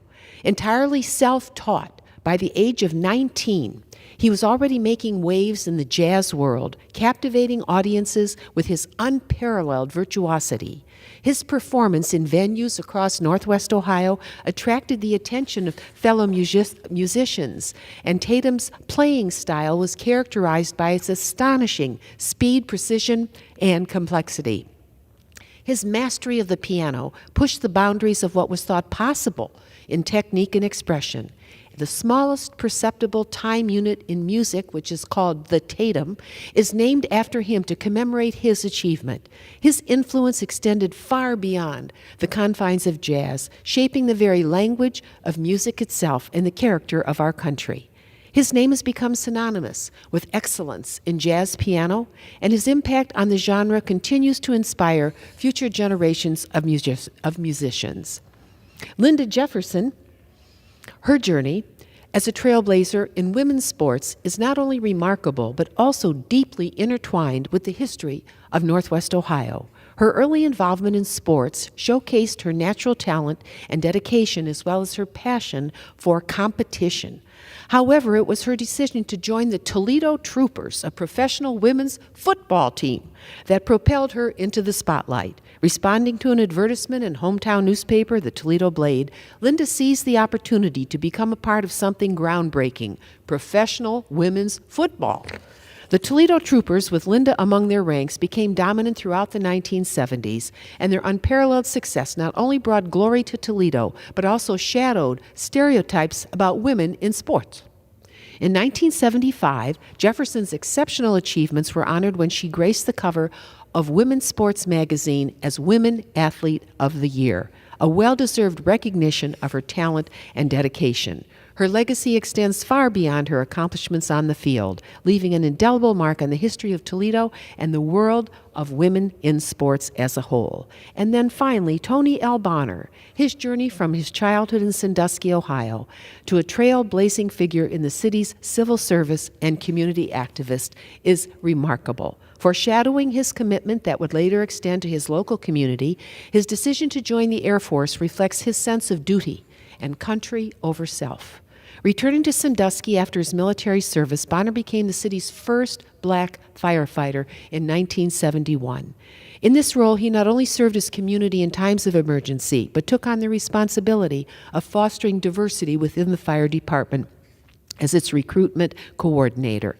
Apart from his professional endeavor, he was deeply engaged in the social fabric of Sandusky. As treasurer of the local NAACP, he helped advocate for marginalized communities. In essence, Tony L. Bonner's contribution transcends the realm of firefighting and community activism, symbolizing a lifelong devotion to service, equality, and empowerment.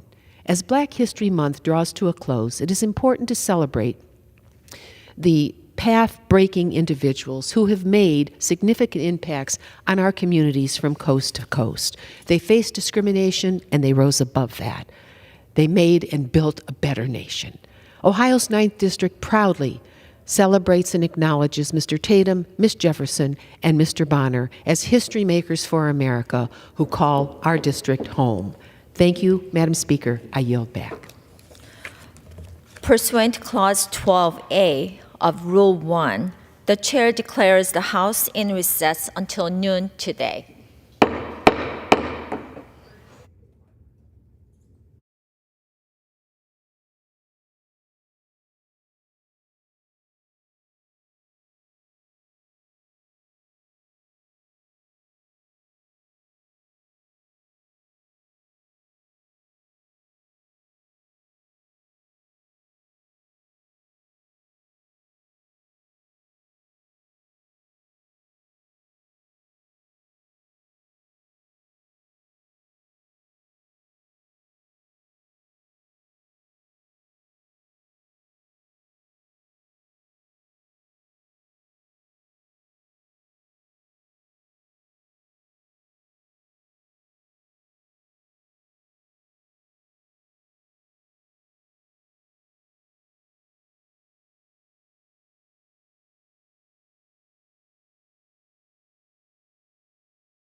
The House will be in order. The prayer will be offered by Chaplain Kibben. Would you pray with me? Holy God, you have set an awareness of eternity in our hearts, that we would spend our days longing to be forever united with you. Hear then our deep desire to appreciate what is beyond our human capacity to understand, and to strive to live into your perfect will. May we grasp that what we experience this day is but a speck in the vastness of your eternity. Teach us to number our days, that we may live wisely and well. And on this extra day, may the added wisdom we gain enrich our hearts and remind us to honor each moment you give us.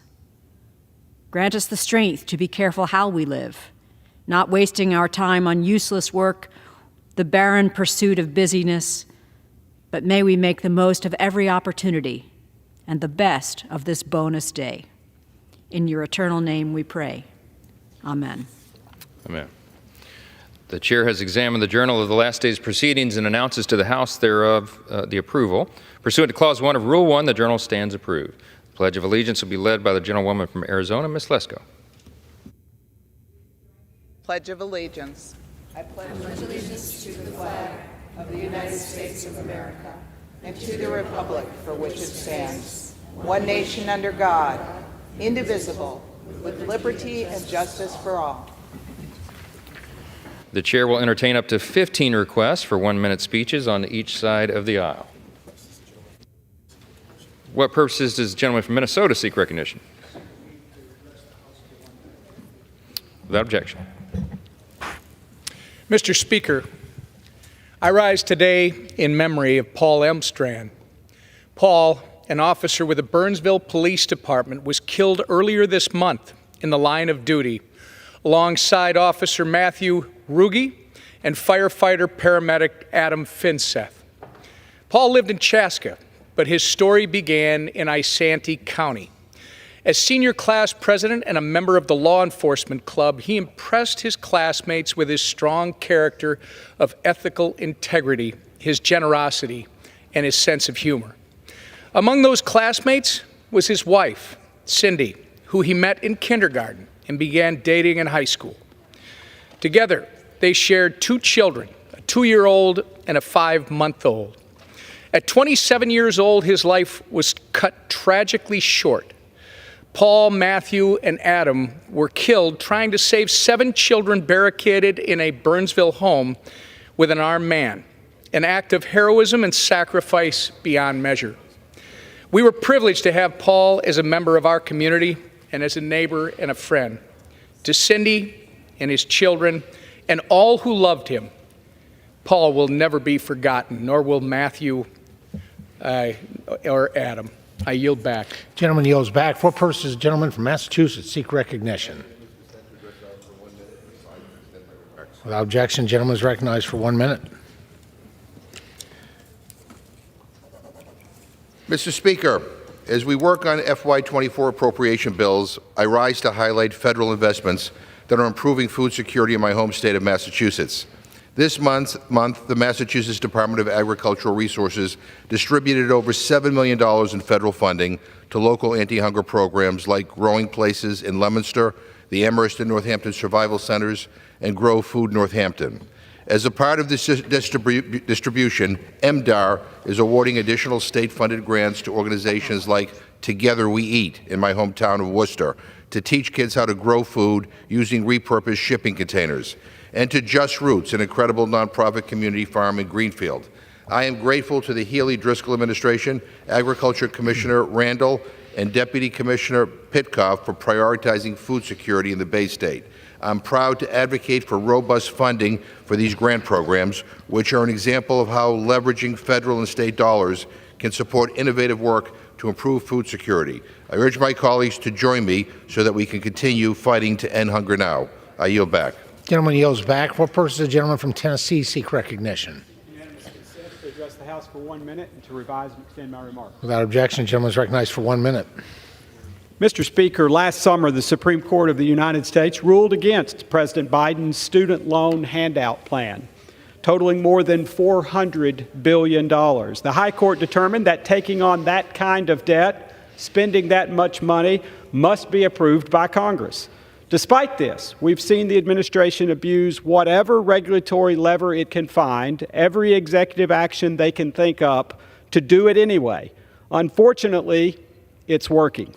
In recent months, tens of billions of dollars in borrowed money are no longer due for payment. Let's be clear. Student loan debt can't be forgiven. It's simply being transferred to the American taxpayers, regardless of whether they went to college themselves or if they did the right thing and paid their own debt off. I urge the White House to end this cycle of adding billions to our debt with the stroke of a pen. We're already an unprecedented $34.2 trillion in the hole. Thank you, Mr. Speaker. I yield back. Gentleman yields back. For purpose, the gentlelady from California seek recognition. Without objection, the gentlelady is recognized for 1 minute. Mr. Speaker, while they once again push us to the brink of a government shutdown, extreme MAGA Republicans are attacking our freedoms and pushing to ban in vitro fertilization, or IVF. We have seen the devastating consequences of the Republican march toward a nationwide abortion ban on display in Alabama, where extreme Republican-appointed judges have issued a ruling that prevents women from accessing IVF. House Democrats believe women and their families should be allowed to make these personal decisions about when to have children. Republicans claim to support IVF, but Americans should look at their actions, not their words. Led by Speaker Mike Johnson, most House Republicans are sponsoring a bill that would threaten IVF nationwide and criminalize reproductive health care for women. Republicans have appointed judges to overturn reproductive freedoms for women, and this week, Senate Republicans blocked a bill that would protect IVF nationwide. House Democrats are united to ensure that women, not politicians, can make their own reproductive health care decisions. I yield back. Gentlelady yields back. For purpose, the gentleman from South Carolina seek recognition. 1 minute revising, extend my remarks. Without objection, the gentleman is recognized for 1 minute. Thank you, Mr. Speaker. Since Biden took office, over 10 million illegal aliens have entered America, with over 340 on the terrorist watch list. Dangerously, this includes thousands of military-age young men from dictatorships. Last month, I joined Speaker Mike Johnson at Eagle Pass, Texas, and witnessed the madness. It is intentional irresponsibility, thinking potential mass murderers will be low-information voters for a permanent one-party Democrat big government as criminals murder more Americans across our streets. Biden continues falsely to blame others, but he has the ability to protect American families. In conclusion, God bless our troops who successfully protected America for 20 years as the global war on terrorism moves from the Afghanistan safe haven to America. We do not need new border laws. We need to enforce the existing laws. Biden shamefully opens borders for dictators as more 9/11 attacks are across America are imminent, as warned by the FBI. And I want to point out that war criminal Putin will face trial for the assassination of Alexei Navalny. His widow, Yulia, is a hero for the oppressed people of Russia. Gentleman yields back. For purpose, the gentlelady from Pennsylvania seek recognition. Without objection, the gentlelady is recognized for 1 minute. Thank you. Thank you, Mr. Speaker. Today I rise in honor of Charles Blockson, a native of Norristown, Pennsylvania, who dedicated his life to the preservation of African American history. A prolific writer, collector, historian, and activist, Mr. Blockson authored 13 books and was a leading expert on the Underground Railroad. Charles Blockson dedicated his life and career to traveling and acquiring rare documents, publications, and photos to explore and expand the study of Black American experience. He donated his remarkable collection to Temple University in 1984. Today, the world-renowned Blockson collection houses more than 700,000 items relating to the global Black experience, serving as a resource not just for Temple students and faculty, but for the Philadelphia community and beyond. An exhibition documenting Mr. Blockson's life's work can also be seen at the Center Theater in his hometown of Norristown. Charles Blockson passed away last summer. So as a tribute to his tremendous legacy, I'm proud to join my colleagues Madeline Dean and Dwight Evans to introduce a bill designating his hometown post office in Norristown as the Charles L. Blockson Post Office. I yield back. For what purpose does the gentleman from California seek recognition? Seek unanimous consent to address the House for 1 minute and revise and extend my remarks, Madam Speaker. Without objection, the gentleman is recognized for 1 minute. Thank you, Madam Speaker. So what's it going to take to get people in this country on both sides of the aisle to understand that the Biden border crisis is killing people? Laken Riley, 22-year-old nursing student, life taken by an illegal immigrant. Not a migrant. I hear this word migrant used all the time. This is a misnomer, trying to brush it under the rug. These aren't migrants, illegal immigrant invasion of this country. Earlier this week, another two-year-old boy in Maryland, murdered by an illegal immigrant, not a migrant. So, President Biden is down there in Texas pretending to do something about the border now in Brownsville. Not the problem area like Eagle Pass, but a quieter area currently. And so he's yelling at Republicans, say, well, you're not doing anything about the border. Well, the first day he reversed all of President Trump's policies that were helping keep the border in check.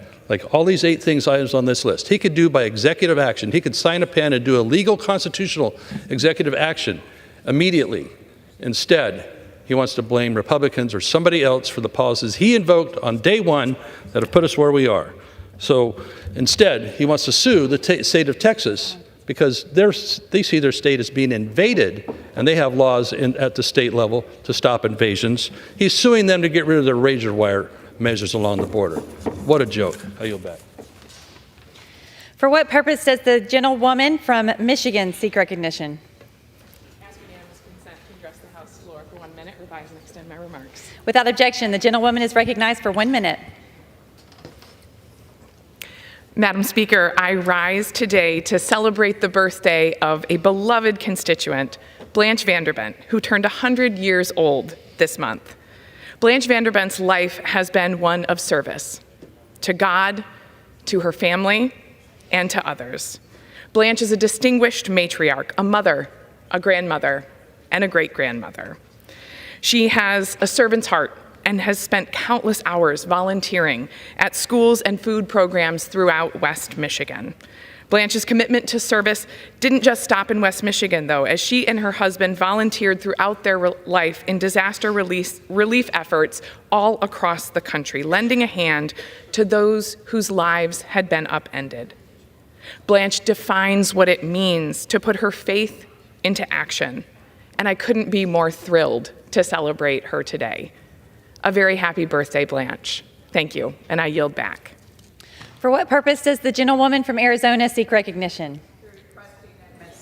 Consent to address the House for 1 minute. Without objection, the gentlewoman is recognized for 1 minute. There. Thank you, Madam Speaker.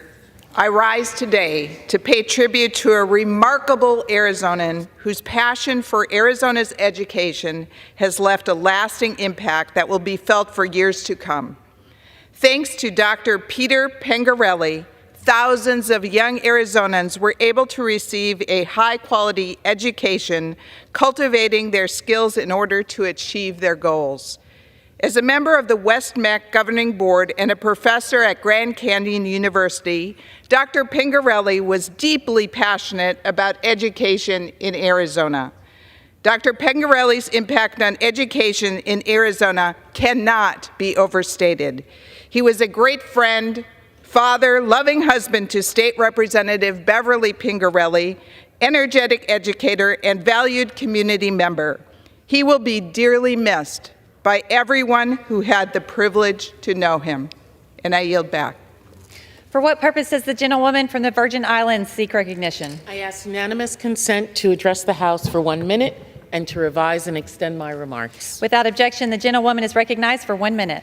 Thank you, Madam Speaker. Today, I honor the second anniversary of Russia's invasion of Ukraine and reaffirm America's steadfast support. This is not merely a gesture of international solidarity. It is a strategic imperative of the U.S. Our commitment to Ukraine extends beyond the defense of global freedom and democracy. It is fundamentally aligned with America's national interests. With an investment of less than 5% of our defense budget, We have catalyzed a significant shift in the balance of power, crippled over half of Russian military forces, fortified Europe's stability and prosperity, protected our NATO allies, and ensured the stability of global food prices and supplies. Let me be clear. A stable, democratic Europe is not just beneficial, but essential to America's economy, food security, and national defense. The battlefields of Ukraine are the front lines of our freedom itself, and their struggle is our struggle. As the deadline looms for federal fund, House Democrats have consistently extended bipartisanship to ensure our government remains open and our national security secure. The time for decisive action is now. Gentlewoman's time has expired. For what purpose does the gentleman from Missouri seek recognition?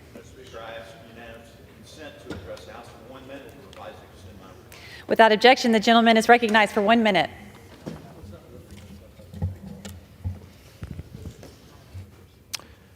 Well, Madam Speaker, today I rise to honor our Veteran of the Month, Daniel Avegalio, a Marine who served bravely in the Operation Iraqi Freedom not once, but 3 times. Daniel's dedication to our country is a testament to the spirit of American service.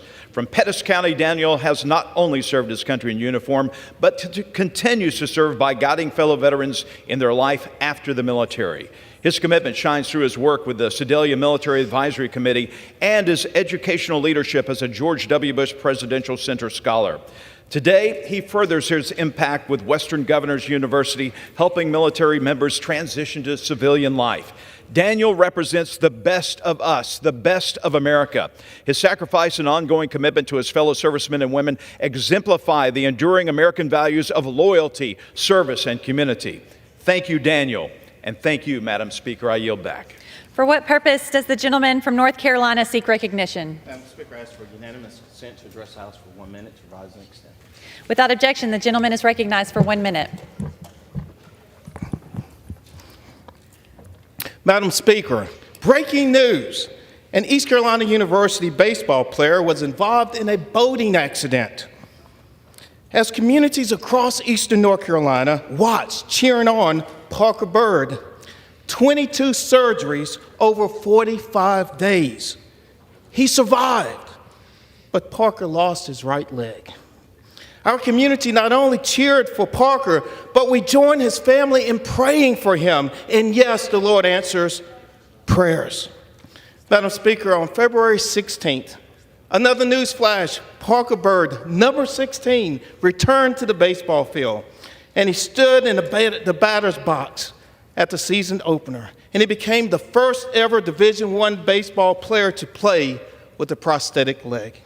Parker is a testament of the resilience of eastern North Carolina and the miracles of God. America loves you, Parker. We're cheering for you, Coach Cliff Godwin, and the entire Pirate baseball team. Rawr! I yield back. For what purpose does the gentleman from Pennsylvania seek recognition? Madam Speaker, I request unanimous consent to address the House for 1 minute and revise and extend my remarks. Without objection, the gentleman is recognized for 1 minute. Thank you, Madam Speaker. Madam Speaker, today I rise to celebrate a week honoring one of our nation's most significant youth organizations, the FFA. National FFA Week was celebrated February 17th to the 22nd. It recognizes a far-reaching impact of this organization. FFA has chapters in all 50 states, and today there are more than 900,000 active FFA members. Because the incredible investment FFA has made and continues to make in agriculture education, more of our nation's young people have the skills, the knowledge, and the opportunity to pursue careers in agriculture and related fields. Access to agriculture education is vital to our country's future, not just our rural communities. Agriculture is the food on our table, the clothes on our back, and increasingly the fuel in our cars. It's also science, technology, and innovation. But agriculture is nothing without the next generation, which is why I'm so proud to celebrate the FFA. The blue FFA jackets symbolize hard work, competent leadership, and a commitment to serving one's community. FFA members are some of the premier leaders in this country. It is an honor to celebrate the past successes of FFA while looking forward to how future FFA leaders will enact positive change. Thank you, Madam Speaker, and I yield back the balance of my time. For what purpose does the gentleman from Illinois seek recognition? Speaker, I seek unanimous consent to address the House for 1 minute to revise and extend my remarks. Without objection, the gentleman is recognized for 1 minute. Madam Speaker, many things have changed in Chicago over the past 45 years. We are grateful that Tom Skilling has been there for all of that time to help us weather the storms and enjoy the good days as well. Tom is Chicago's very own. He is our weatherman, and our city's pride in Tom is evident. He's had a sandwich named after him. He's got his own bobblehead, his own beer, his own asteroid. And perhaps most fittingly, he has his own city snowplow named after him that was unveiled just a few days ago. Its name, Skilling It. These accolades are well-deserved. Tom started broadcasting career when he was just 14. And for his entire career, Tom has embodied the professionalism, kindness, and knowledge we've been lucky to watch on TV every day. So, Tom, I say to you, enjoy your retirement. Of all people, I'm sure that you'll be able to find warm beaches and beautiful sunsets. I yield back. For what purpose does the gentleman from New York seek recognition? And revise and extend my remarks. Without objection, the gentleman is recognized for 1 minute. Thank you, Madam Speaker. I rise to recognize and honor the impressive record of Mr. Stephen Cole, one of my constituents, for his service to our nation. During the Vietnam War, Sergeant Cole was assigned to the 2nd Battalion, 8th Infantry Regiment, 4th Infantry Division, as part of a small patrol reconnaissance and ambush unit operating in Vietnam's Central Highlands near the Cambodian border and the Ia Drang Valley. While in Vietnam, during a routine reconnaissance patrol, Sergeant Cole suffered serious wounds during a firefight when he was impaled by a punji stick after stepping into a booby trap. Had he moved a millimeter to the right or left, he likely would have lost his life. He was subsequently evacuated to the field hospital in An Khê for medical treatment.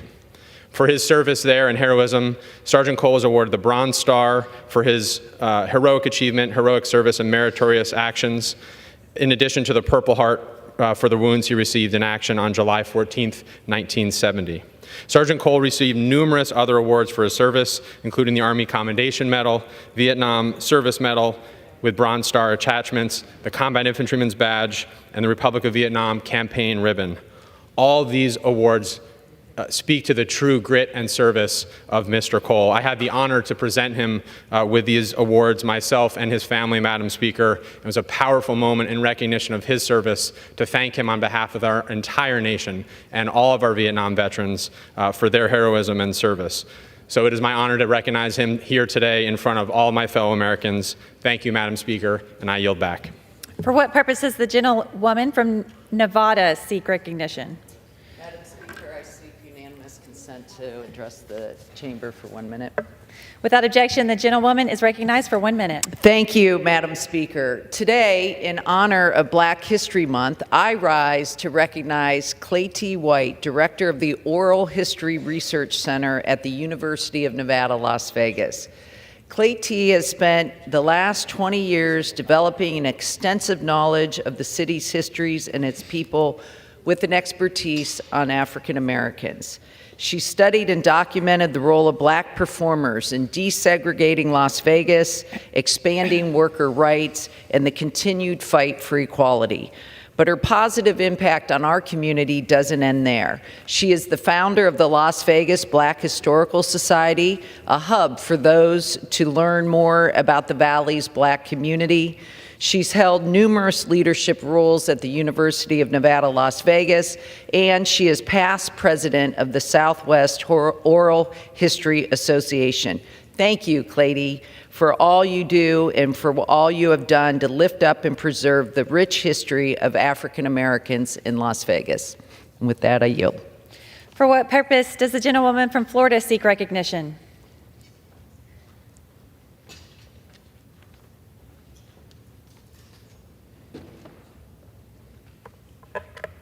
I rise to address for 2 minutes. 1 minute.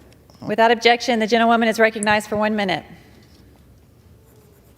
Madam Speaker, I rise on behalf of my constituents in Miami and Miami Beach. Many are my neighbors, and they are grieving their relatives and friends who are being held hostage by Hamas. Their stories are heart-wrenching and chilling.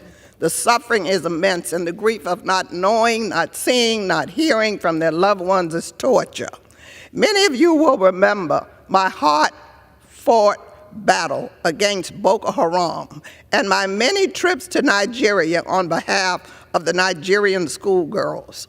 So in the spirit of my 7-year journey declaring Bring Back Our Girls to find the Nigerian schoolgirls who were kidnapped in Chibok by the terrorist group Boko Haram, I'm launching today the same kind of advocacy and demanding the release of the Israeli hostages kidnapped by the terrorist group Hamas. And I say bring back the hostages. It's time now to turn our attention to the Middle East. We need humanitarian aid, and we need to bring back the hostages. On next Wednesday, I invite you to join me at a press conference to show our outrage and advocacy as we demand they bring the hostages back. You wore red with me for the Chibok girls for 7 years. Please wear shades of blue, royal blue, navy blue, and light blue to show solidarity. After the press conference, we will take a picture to share on social media all over the world. And I ask you to help me post it everywhere. Thank you, and I yield back. For what purpose does the gentlewoman from Hawaii seek recognition? Consent to address the House for 1 minute and to revise and extend my remarks. Without objection, the gentlewoman is recognized for 1 minute. Thank you. Madam President, last week in Lahaina, my team and I participated in a morning pule, or prayer, with EPA and Army Corps workers, what they do each day with the cultural monitors who join them. Standing in a circle, they speak Olalo Hawaii, rhythmically cupping and clapping their hands as they ask for safety while they work. They do another pule at the end of the day to leave behind any negative energy they connected with during their work. Looking at the remains of our beloved former capital of the Kingdom of Hawaii, one understands why these chants are necessary, both to ask for permission to enter and to have a way to respectfully separate at the end of the day. This has been a mission assignment unlike any, and under the leadership of Colonel Jess Curry, the Army Corps has made unprecedented efforts to respect the people, the culture, and the environment, and to protect the sacred spaces throughout Maui that were impacted by the fires. As Colonel Curry soon departs Maui, I hope he knows his commitment to our people and community will not be forgotten. Mahalo, Colonel Curry, for taking care of our home like it was your home, and know that you will always be welcome back as a Kama'aina. Mahalo, Madam Speaker, and I yield back. For what purpose does the gentleman from Louisiana seek recognition? Speak for 1 minute, revise and extend. Without objection, the gentleman is recognized for 1 minute. Thank you, Madam Speaker. Madam Speaker, members of this body are so used to me coming up here and standing and talking about all the national championships that LSU has won, whether it's football, it's women's basketball, it's baseball. We're up here all the time. Well, the good news is that LSU's Manship School of Mass Communications is competing for, once again, another national championship. They're participating in Culture Magazine's national championship, a promotional tournament. LSU represents the incredible diversity of Louisiana, which we refer to as America's foreign country. The culture, the music, the people are like nowhere else in this country, in this amazing country. As the students of LSU, Manship School of Mass Communication, participate in this national tournament, I wish them the best. Brooke Bordelon and the entire team, go Tigers. Yield back. For what purpose does the gentlewoman from Michigan seek recognition? Without objection, the gentlewoman is recognized for 1 minute. Madam Speaker, over 3.5 million young adults and roughly 700,000 young people experience homelessness in our country. So we can't keep doing the same thing over and over again.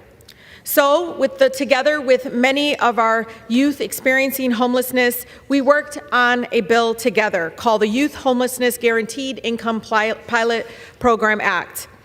This bill would launch a pilot program providing direct cash assistance to those experiencing homelessness in the amount of $1,400 or adjusted fair market rent for 36 months, and then study the effects of the program on housing and health outcomes.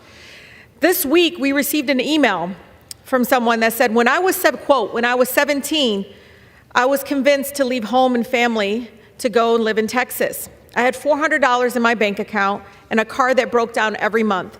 This would have helped me tremendously.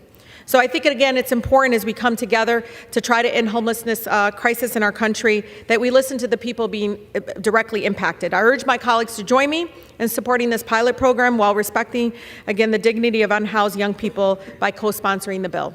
I yield. For what purpose does the gentlewoman from Texas seek recognition?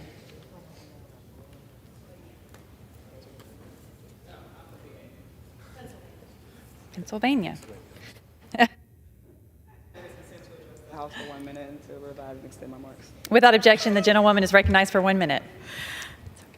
Madam Speaker, I rise today on the last day of Black History Month in recognition of the Freedom House Ambulance Service, a group of Black men and women from Pittsburgh who over 50 years ago revolutionized emergency medical services.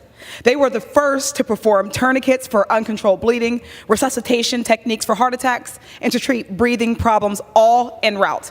These folks were not doctors or nurses. They were from the poorest, blackest areas of Pittsburgh. They were overlooked in society, still trying and mostly failing to deliver on the promise of the Civil Rights Act. And yet, they set the standard for how medical professionals handle emergency care today, while filling the voids of institutions that were failing us. For the first time, Black folks in Pittsburgh got the medical care we needed until they were absorbed by the city government, when Black neighborhoods started to get a better treatment than their rich white counterparts who refused their services. The Freedom House Ambulance Service saved countless lives in Pittsburgh's most underserved neighborhoods, and their legacy has saved countless lives across the country. Today, I'm proud to introduce a resolution honoring them. As we close out Black History Month, let us not forget the Black history makers who, despite barriers, made this country a better place. I yield back. For what purpose does the gentleman from Tennessee seek recognition? Without objection, the gentleman is recognized for 1 minute. Thank you, Madam Speaker. This House is in danger of helping Vladimir Putin take over Ukraine and attack other countries in Europe. We have supported Ukraine in their 2-year battle against Russia to remain a democratic country and a sovereign nation. They need our help. They need our arms. The Senate passed in a bipartisan manner a bill to help Ukraine, Israel, and Taiwan, as well as humanitarian aid in Gaza and in Ukraine for victims of wars. We need to pass that, but Donald Trump doesn't want it on the floor, and the Speaker of the House will not put it on the floor for a vote, meaning there will be attacks on Ukrainians and carnage unknown. It occurred when Russia first went into Kyiv, tried to get to Kyiv, went into Ukraine, and they raped and they murdered and they pillaged. We must stand with our friends in Ukraine, support their fight for freedom, or we will have to fight as part of NATO to defend Europe. I yield back the balance of my time.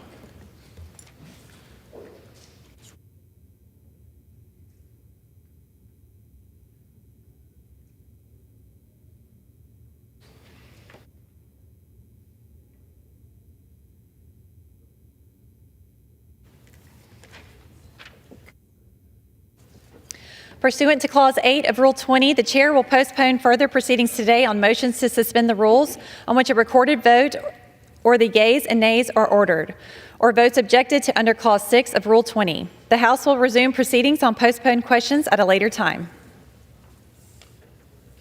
For what purpose does the gentleman from Missouri seek recognition? Thank you, Madam Speaker. I move to suspend the rules and pass H.R. 7454. The clerk will report the title of the bill. H.R. 7454, a bill to amend Title 49 United States Code to extend authorizations for the Airport Improvement Program, to amend the Internal Revenue Code of 1986, to extend the funding and expenditure authority of the Airport and Airway Trust Fund, and for other purposes. Pursuant to the rule, the gentleman from Missouri, Mr. Graves, and the gentleman from Washington, Mr. Larson, each will control 20 minutes. The chair recognizes the gentleman from Missouri. Thank you, Madam Speaker. I'd ask unanimous consent that members have 5 legislative days in which to revise and extend the remarks and insert extraneous material into the record on H.R. 7454. Without objection. Madam Speaker, I yield myself such time as I may consume. Gentleman's recognized. Thank you, Madam Speaker. H.R. 7454 extends the statutory authorities of the Federal Aviation Administration through May 10th, 2024. The bill provides for key extensions of FAA authorities, such as the continued collection of aviation excise taxes that the safe operation of the national airspace system is dependent upon. Importantly, this bill also allows adequate time for the House and Senate to reconcile a final FAA bill to ensure FAA has a long-term reauthorization. Last July, the House did its part in providing for a long-term reauthorization of the FAA and ahead of schedule when we passed H.R. 3935 in overwhelming bipartisan fashion with more than 350 votes. I commend my House colleagues for fulfilling the responsibility to ensure that the FAA has the tools and resources it needs to maintain operations and safety in our national airspace system. The good news is that the Senate Commerce Committee has finally marked up its FAA bill, S. 1939. And it's clear that enacting a long-term FAA bill remains the goal of both chambers, and Congress is on track just to do that. In the meantime, we must act to pass another extension to keep the lights on at the FAA. As frequent flyers ourselves, I know for a fact that we all share a common goal of upholding safety in our airspace so that every person who uses the system can travel and return home safely. And I plan to work expeditiously with our Senate counterparts so that this is the last short-term extension before we send a comprehensive long-term FAA bill to the President's desk.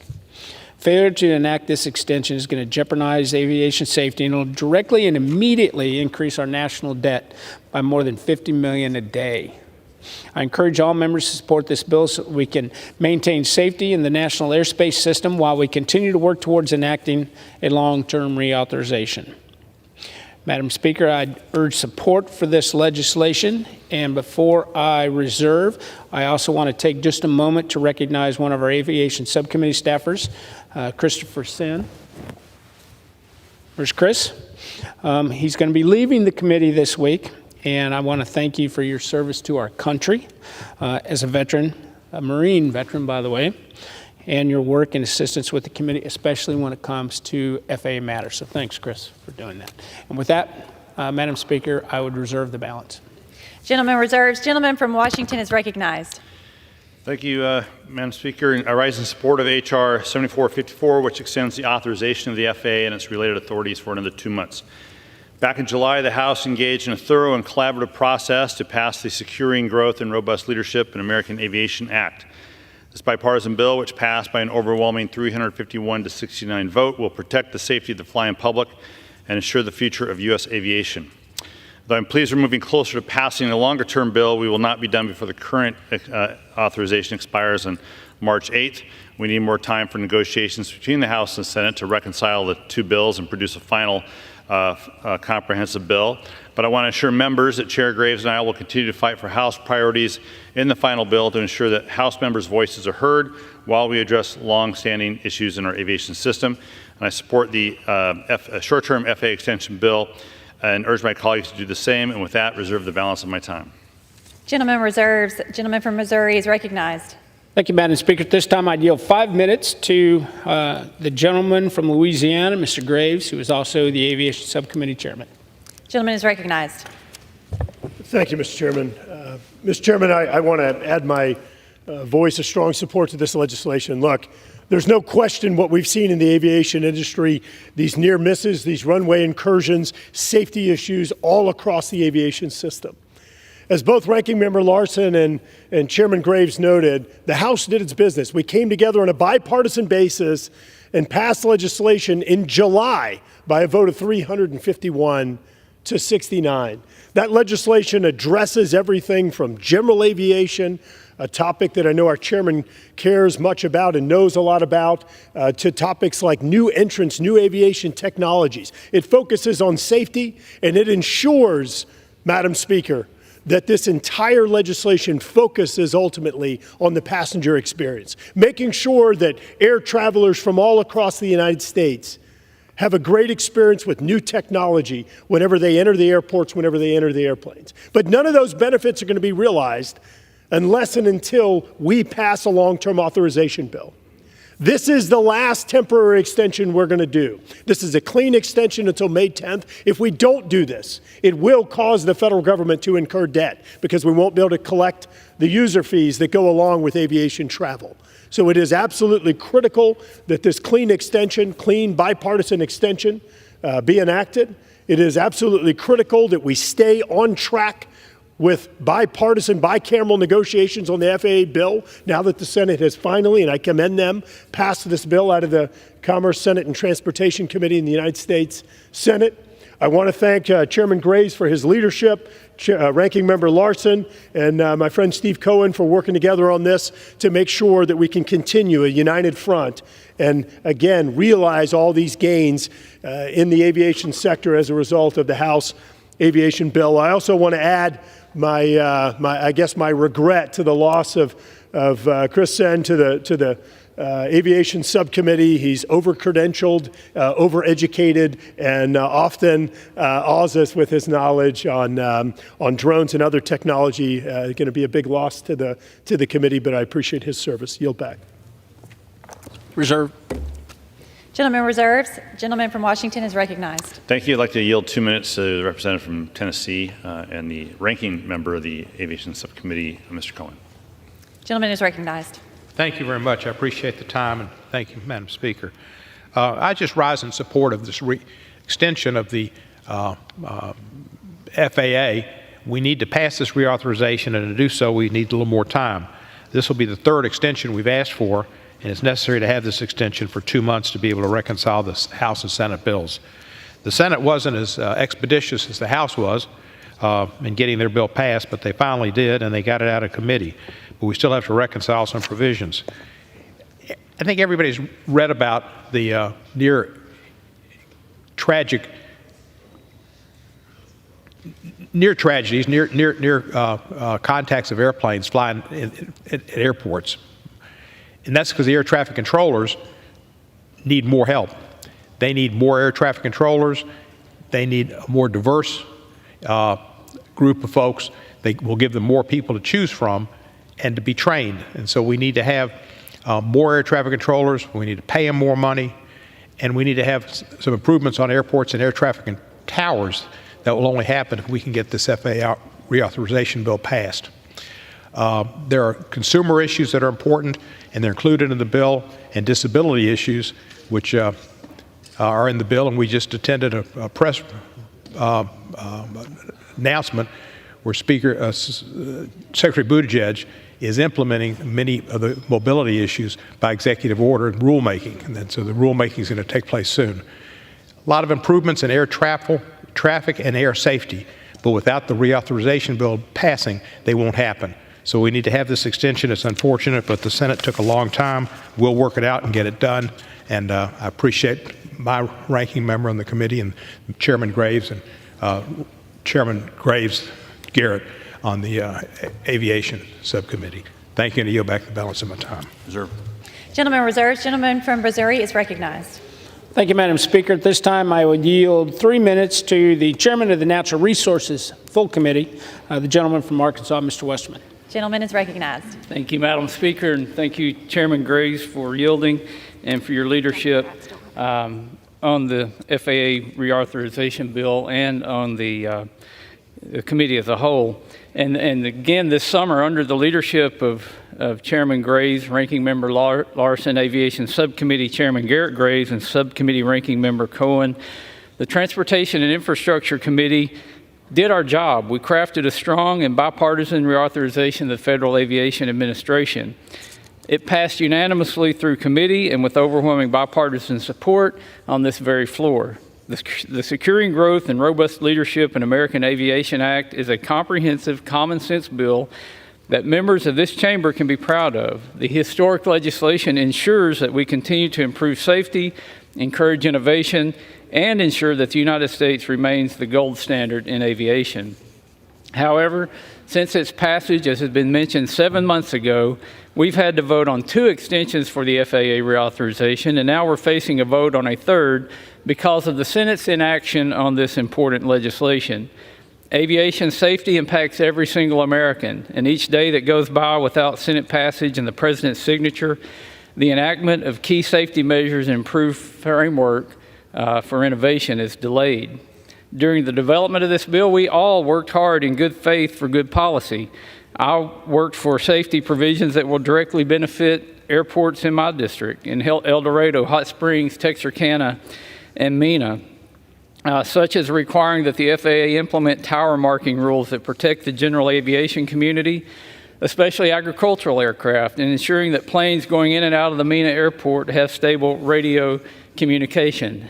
These are nonpartisan good issues, and they're just an example of things all across the country. While it's unfortunate that we are faced with a third extension to provide ample time for this critical legislation to make it across the finish line, we must pass this additional extension. I urge my colleagues in the Senate to swiftly pass the FAA legislation and the President to sign it into law so that the United States can continue its role as the global leader in aviation safety and innovation. And with all this being said about how we can't get things done in the House, we've got something done in the House. We just need our Senate partners and the White House to come along. I yield back. Reserve. Gentleman reserves. Gentleman from Washington is recognized. Thank you. We currently have no more speakers, so we'll reserve. Okay. Gentleman reserves. Gentleman from Missouri is recognized. Thank you, Madam Speaker. This time I yield 2 minutes to the gentleman from Texas, Mr. Self. Gentleman is recognized. Thank you, Mr. Chairman. Madam Speaker, I rise today to support the underlying bill that keeps our airports operational while we work to pass a full FAA authorization bill. However, I have major questions for the FAA, and I'll be brief. The single worst terror attack in our history started at airports. Today, some of our largest airports, including Boston Logan, Hartsfield-Jackson Atlanta, and Chicago O'Hare, are housing unvetted, illegal aliens from around the world, potentially terrorists. Who thought this was a good idea? This reeks of danger. How can we be sure that none of these unvetted, illegal aliens are not terrorists who intend to strike our airports or airliners? In some cases, they're being housed in terminals inside the airports or in bus terminals just off active runways. If just one person were to smuggle a shoulder-fired weapon into one of these migrant-holding areas, they would have an easy takedown of a jetliner. Using airports to shelter illegal immigrants is a major national security threat and an outrageous misuse of taxpayer funding. Therefore, as we pass the FAA extension and press on toward a full-term bill, I urge my colleagues to include a section that explicitly bans housing illegal immigrants within airport premises. And I yield back. Reserve. Gentleman reserves. Gentleman from Washington is recognized. We reserve. Gentleman reserves. Gentleman from Missouri is recognized. Thank you, Madam Speaker. At this time, I would yield 2 minutes to the gentleman from New York, Mr. D'Esposito. Gentleman is recognized. Thank you, Mr. Chairman. Madam Speaker, I'm proud to support this legislation, which will provide a short-term extension of the Federal Aviation Administration's authorities to May 10th, allowing the Senate to finish work on their 5-year FAA reauthorization before finalizing language with the House. One of my major priorities is addressing the staffing shortages at the New York TRACON facility. This key and crucial facility directs planes in and out of the New York City and Long Island area. This facility has been experiencing staffing issues for many years, which has led to many issues for the FAA, pilots, and of course, passengers. These challenges led the FAA to implement a plan to transfer workers out of the N90 facility right in the heart of my district and ship them off to Philadelphia. I was proud to secure language in the House's H.R. 3935, the Securing Growth and Robust Leadership in American Aviation Act, to prevent any staff cuts or forced transfers from affecting the N90 TRACON facility, again in the heart of my district. I was also pleased to see language the Senate's FAA reauthorization also include regarding this issue. This language would ensure that there is a third-party review on the need for and the consequences of a move from N90 to any other facility. I look forward to working with leaders of these committees to ensure that these provisions are included in the final FAA reauthorization. Long Islanders should not be forced out of N90.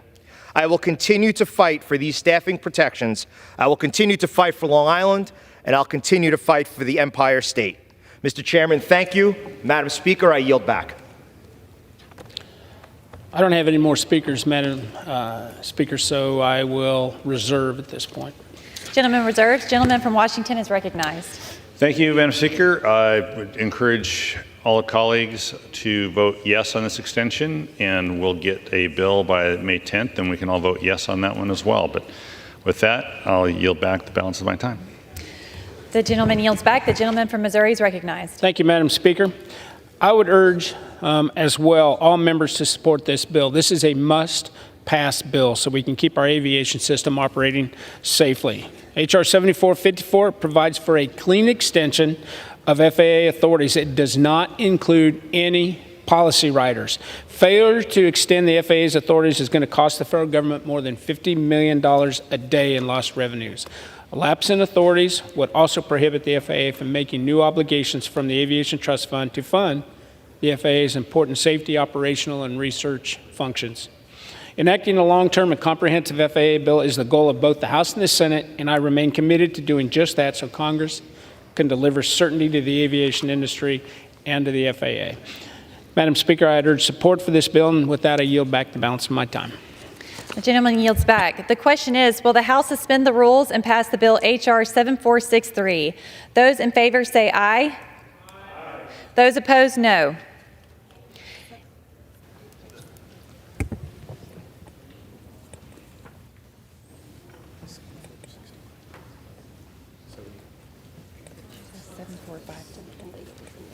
What?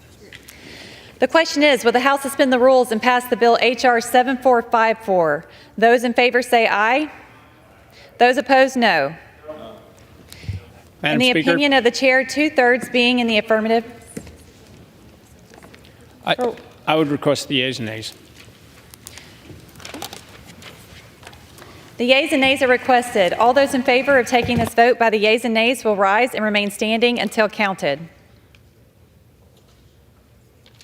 A sufficient number having risen, the yeas and nays are ordered. Pursuant to Clause 8 of Rule 20, further proceedings on this question will be postponed.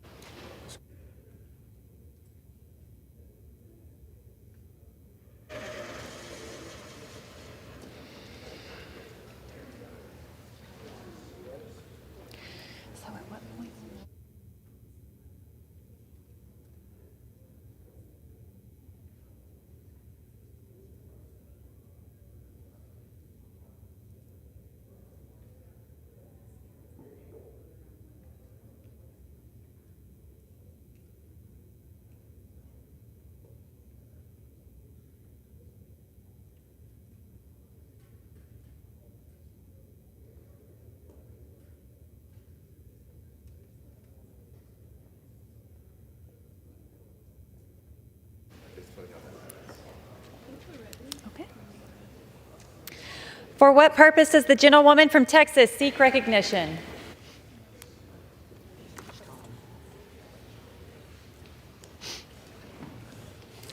I move that the House suspend the rules and pass H.R. 7463. The clerk will report the title of the bill. H.R. 7463, a bill making further continuing appropriations for fiscal year 2024 and for other purposes. Pursuant to the rule, the gentlewoman from Texas, Mrs. Granger, and the gentlewoman from Connecticut, Mrs. DeLauro, each will control 2 minutes. For what purpose does the gentleman from Texas seek recognition? Rising to claim time in actual opposition. Is the gentleman opposed to the motion? I am. The chair would inquire whether the gentlewoman from Connecticut, Ms. DeLauro, is opposed to the motion. No. As such, the gentleman from Texas, Mr. Roy, will control 20 minutes in opposition. The chair recognizes the gentlewoman from Texas, Mrs. Granger. Madam Speaker, I ask unanimous consent that all members have 5 legislative days to revise and extend their remarks and include extraneous material on the measure under consideration. Without objection.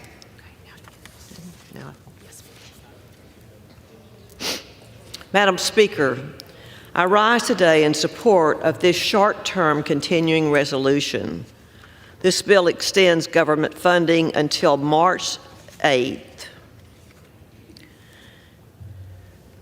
for 4 bills and March 22nd for others. Given the differences between this year's House and Senate bills, we knew finding common ground would not be easy. But we've made progress and we need a few more weeks to finish drafting the bills. We also need to give members adequate time to review them. In the meantime, we can't afford a harmful government shutdown. I urge my colleagues to support this CR, and I reserve the balance of my time. Gentlewoman reserves. Gentleman from Texas is recognized. Madam Speaker, here we are again, kicking the can down the road and for other purposes. Buying more time so that we can spend more money that we don't have at a time when we are going to eclipse more spending on interest than our national defense this year.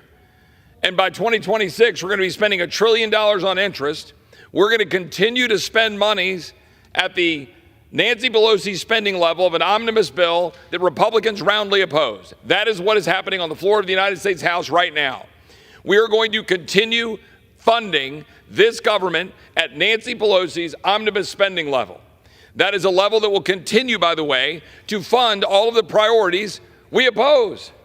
We're going to continue to fund the open borders that led to the death of Americans. We're going to continue to fund the United Nations at $12.5 billion that is undermining our freedom, working against us to move people illegally into the United States. We're going to fund UNRWA, which is funding Hamas, an enemy of Israel. We're going to fund the IRS that's targeting Americans. We're going to fund the Department of Justice that is targeting former President Trump. We are going to do that today, here on the floor of the House of Representatives, rather than exercising the power of the purse that James Madison articulated in Federalist 58, that this body is supposed to check an out-of-control executive branch. That is what is happening today, and we should oppose it. And I would yield such time as the gentleman shall consume to the gentleman from Florida. Gentleman is recognized.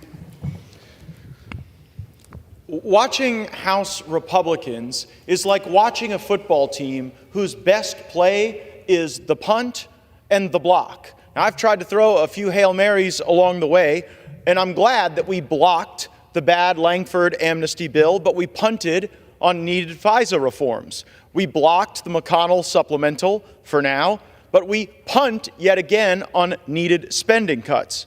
We blocked additional aid and additional U.S. involvement in this war in Ukraine, and indeed we punted Kevin McCarthy, who authorized $115 billion to Ukraine. But here we gather to punt yet again.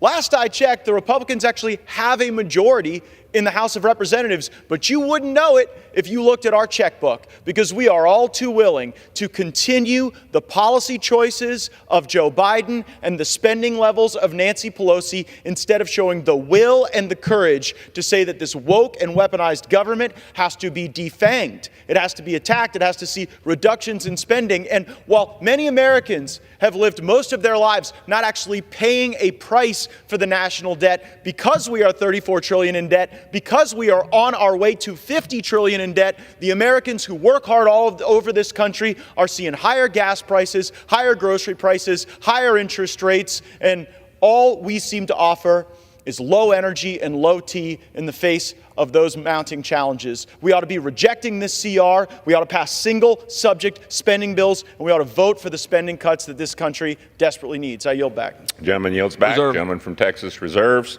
Gentlelady from Texas is recognized. I yield to the gentleman from Connecticut, Ranking Member DeLauro, for 5 minutes.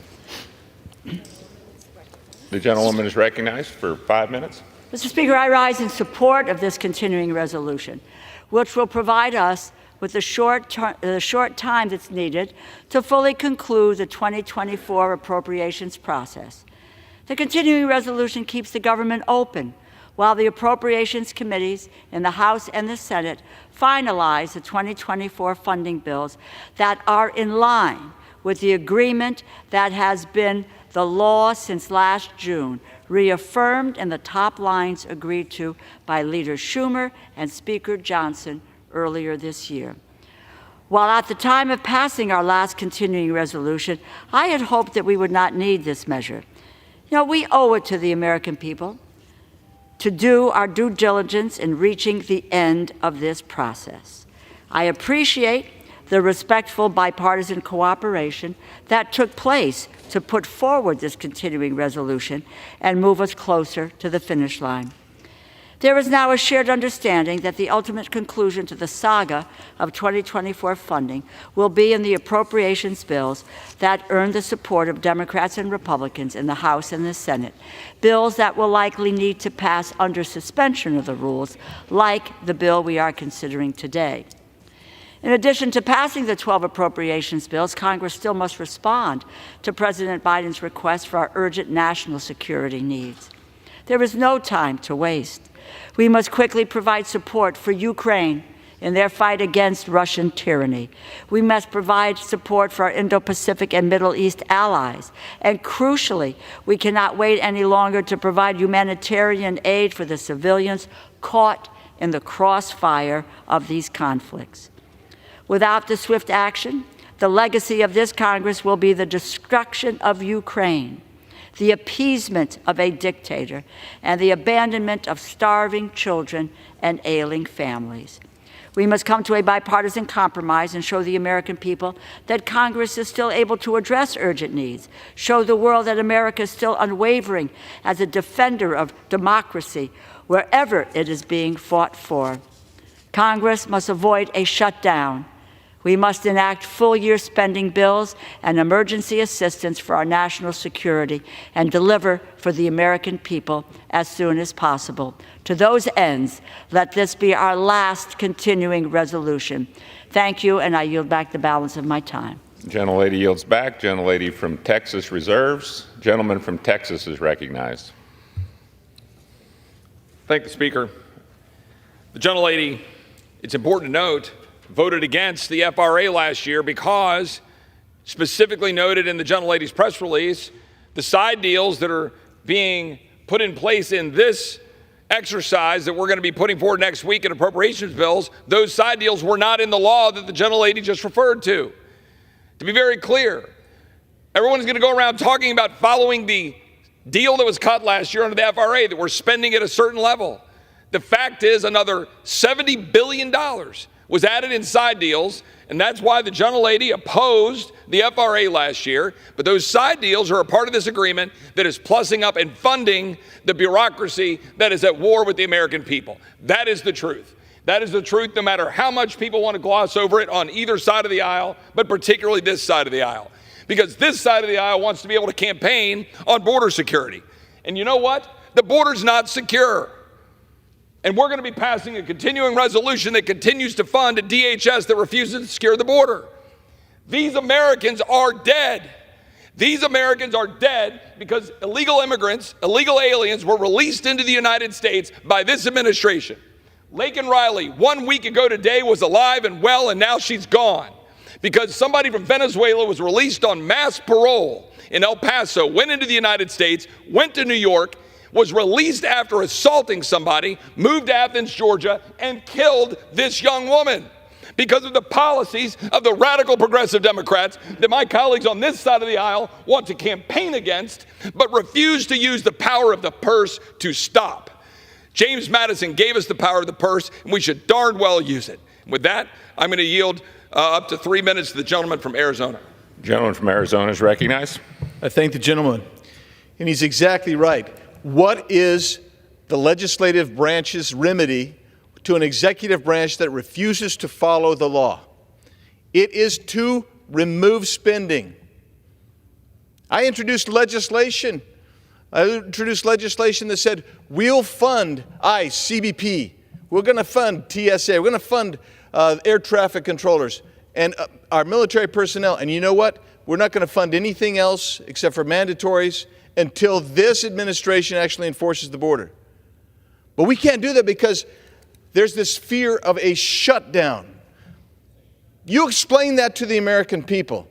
You explain that to the American people in my community.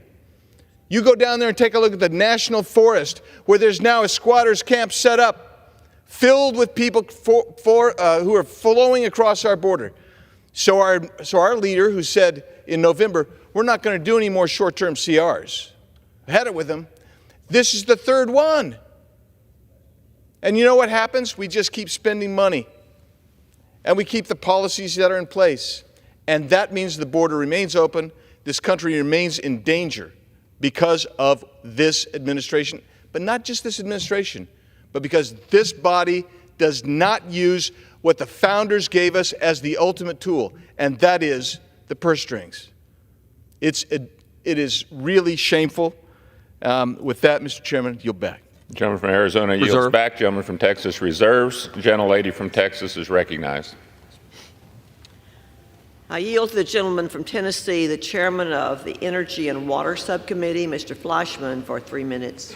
The distinguished gentleman from Tennessee is recognized for 3 minutes.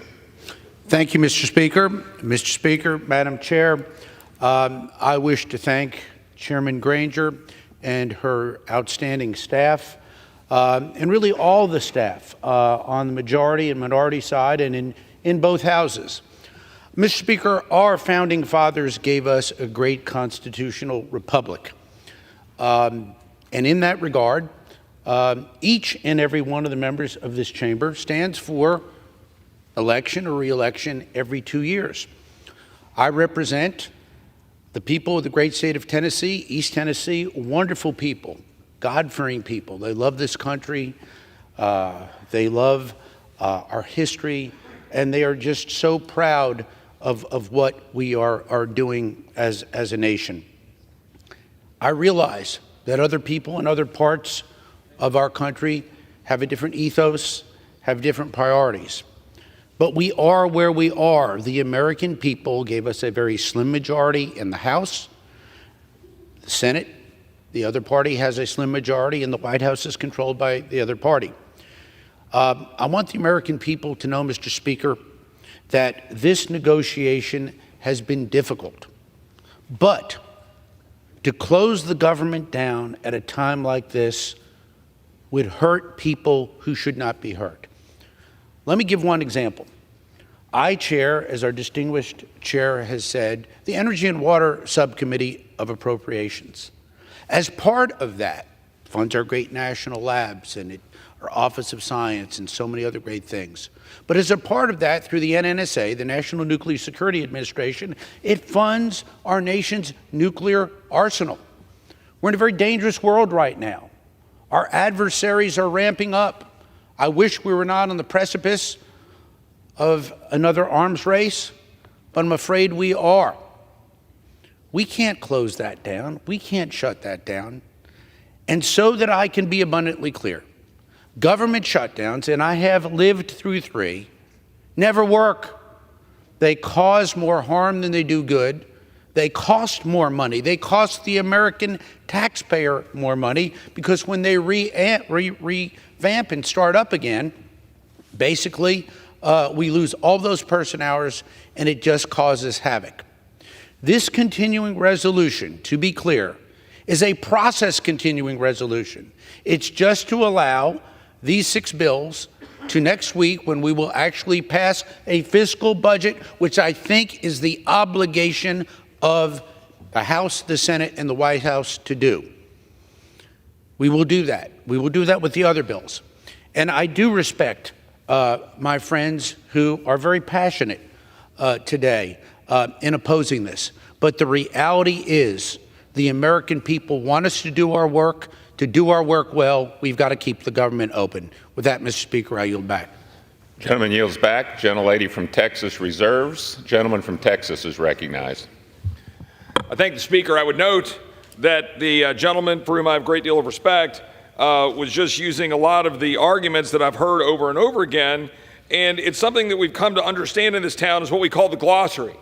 It's like when you run out of the sort of, what are we actually going to fight over substantively, we just bring out all the terms, right?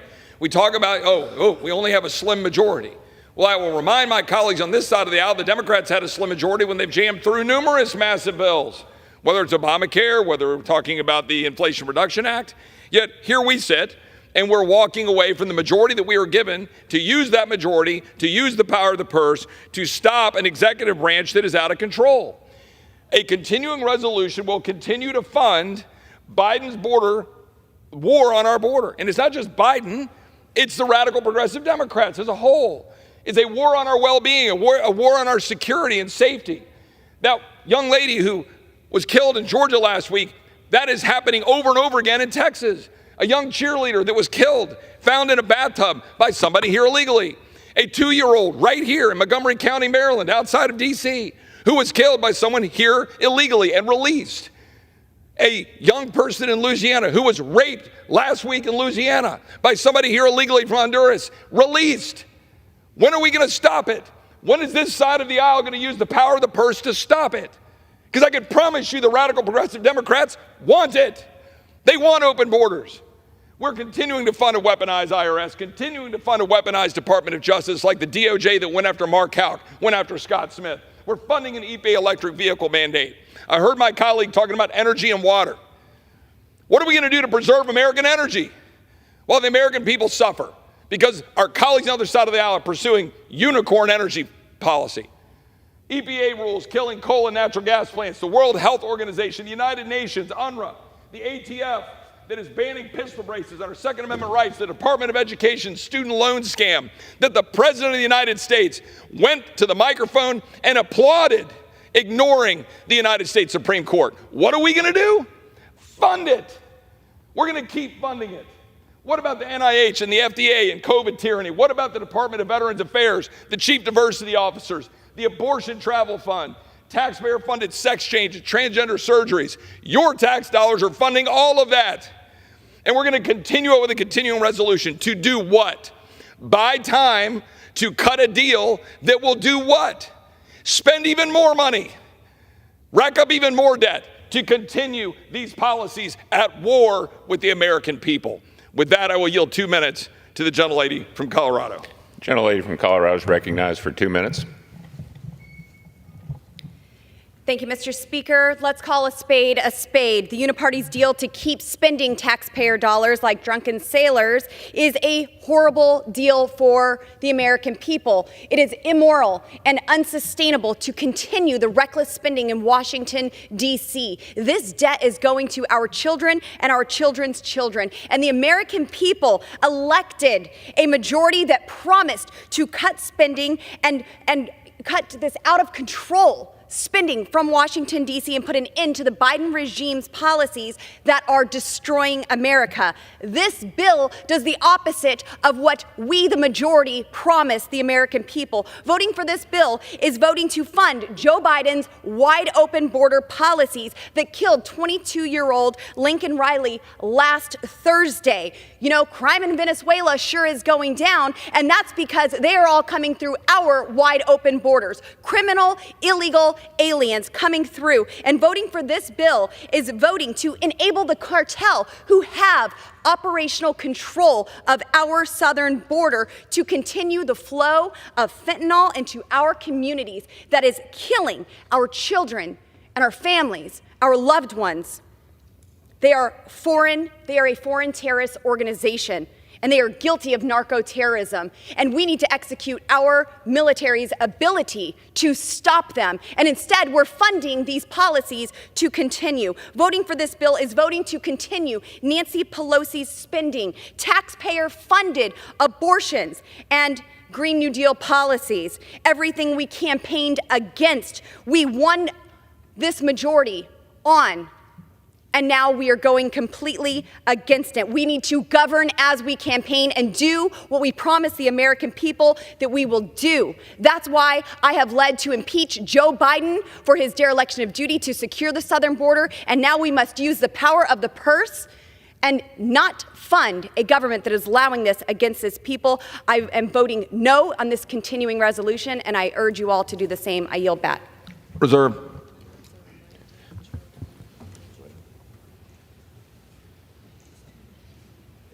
Members are reminded to refrain from engaging in personalities. Gentleman from Texas reserves. Gentlelady from Texas is recognized. I yield to the gentleman from Texas, Ms. Jackson Lee, for 2 minutes. Gentlelady from Texas recognized for 2 minutes.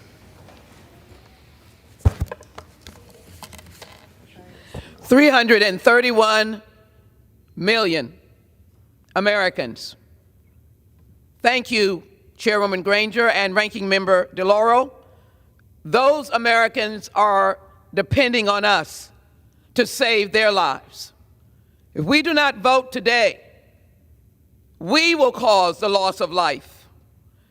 We did not vote for the supplemental that the President sent over almost a year ago to deal with the southern border, and lives have been lost. But as a Texan, I will not accept your challenge that I want people to die. Absolutely not. And that this constitutional right of the power of the purse is one that I have used recklessly. They have used it responsibly, and the budget numbers of whether it's Nancy Pelosi or the negotiators are responsible for helping the 331 million Americans. In my state, your state, you will not pay 172,000 active duty soldiers when we don't pass this today. The Small Business Administration will stop handling $2 billion in loans. There will be no reentry programs for those who are trying to get their life straight. We will eliminate the funding for our public schools of the Department of Education in things like early education and the feeding program. We will stop 176,000 people from flying through airports because you will not be able to fund aspects of Homeland Security. 786,000 people would lose their access to the Women and Infant Program, which I understand is one of those that are being attacked. You are causing the loss of life. And I will not stand here and accept that challenge. You are my friends. We work together, but your arguments are false. The responsibility of the power of the purse is to be responsible. And so 168,000 federal workers who do vital work will be lost if we do not proceed. It is important that food and drug is able to be funded, that housing is able to be funded, that the Department of Agriculture is able to be funded. Let me say, Mr. Speaker, as I close, we must be responsible. 331 million people want us to fight for them, and we're going to win this fight and pass this and avoid a government shutdown. I yield back. Thank you. Members are reminded to direct their remarks to the chair. Gentlelady from Texas reserves. Gentleman from Texas is recognized. Well, respecting my friend from Texas, I would say, where were my Democratic colleagues when we were passing H.R. 2, which would actually do the job of securing the border? So it is hard for me to take seriously the claims that my Democratic colleagues, all radical progressives, want to actually secure the border and don't have complete ownership of the fact that Laken Riley was killed by a Venezuelan let out by this administration under abuse of parole, which H.R. 2 would fix. It would have fixed it. And my Democratic colleagues were nowhere to be found. This body, this side of the aisle, did their job in passing a strong border security measure. We have legislation on the floor that did the job, but we had no support from our Democratic colleagues because it would have worked. So my colleagues on the other side of the building in the Senate passed legislation in the Senate that would not do the job and now want to hide behind that. That's the actual truth. And with that, I will yield up to 3 minutes to my good friend from Kentucky, Mr. Massey. Gentleman from Kentucky is recognized for 3 minutes. I want to give the American people an overview of the debate that's happening here today. Why are there 3 members of Congress controlling time on the floor? I thought there were only 2 parties. Nope. When it comes to spending, there's the uniparty. There is only one party. So today, that is because Republicans and Democrats have united to kick the can down the road. They wanted to control all time for debate today, but my colleague, Mr. Roy from Texas, came down here and used a parliamentary procedure so that the people who take their oath to the Constitution most seriously, the people who are most concerned about debt, the people who want to represent the good folks back home have a voice here today because of my colleague Chip Roy, who's claimed 20 minutes in opposition. And what are we doing here today? Well, we're going to pass a CR. We're going to kick the can down the road. Is that going to solve any problems? No, it creates another crisis next week. You see, that's what they want, another crisis. They want to threaten you with the shutdown so they can get more spending. But is this a clean CR? We're told you can't add anything to it? No, it deals with student aid in this CR. Do the American people, are they concerned about student aid right now? Is that the most pressing issue to address in this spending bill? We have a crisis at the southern border. We could add one sentence to this bill that would help tremendously. Just say none of the funds hereby appropriated may be used to disassemble border security erected by the states on our border. Put that one sentence in this continuing resolution. That would help tremendously. I am worried that we're not going to prevail today. The third group who is debating here against the uniparty. And if the other side prevails, what will happen? What will happen today, this evening, after this passes? Will we stay here and work hard for another week to get the 12 bills done, the 12 separate appropriations bills? No. Guess what we're going to do this evening? Everybody's already got their plane tickets. They're sending us home early. Congratulations. You moved the crisis down another week. Go home. Have a 4-day weekend. We're going to let staff and a few members in the Senate and a few members in the House write this big bill, and then you can take it or leave it next week. Gone is any semblance of regular order from this process. What we have is what the swamp always does. And I urge my colleagues to oppose this continuing resolution that does nothing but kick the can down the road. And I yield back to my colleague from Texas. Reserve. The gentleman from Texas reserves. Gentlelady from Texas is recognized. Mr. Speaker, I reserve the balance of my time. Gentlelady reserves. Gentleman from Texas is recognized. I yield up to 2 minutes, my friend from Virginia. Gentleman is recognized for 2 minutes. Mr. Speaker, I stand here today again opposing the status quo of more reckless spending in Washington. This House is supposedly run by Republicans, and yet here we are continuing to pass the Pelosi, Biden, Schumer spending levels and the policies connected to them, predictably with a majority of Democrat votes. As a matter of fact, this morning, I had a Democrat member tell me in a private conversation, he likes it when we're in charge because nothing changes, but we get the blame for it because we have the majority. Our national debt continues to skyrocket. We're at nearly $35 trillion. That's a number that's hard to grasp. It's actually more than $100,000 per citizen, and that figure just grows by the day.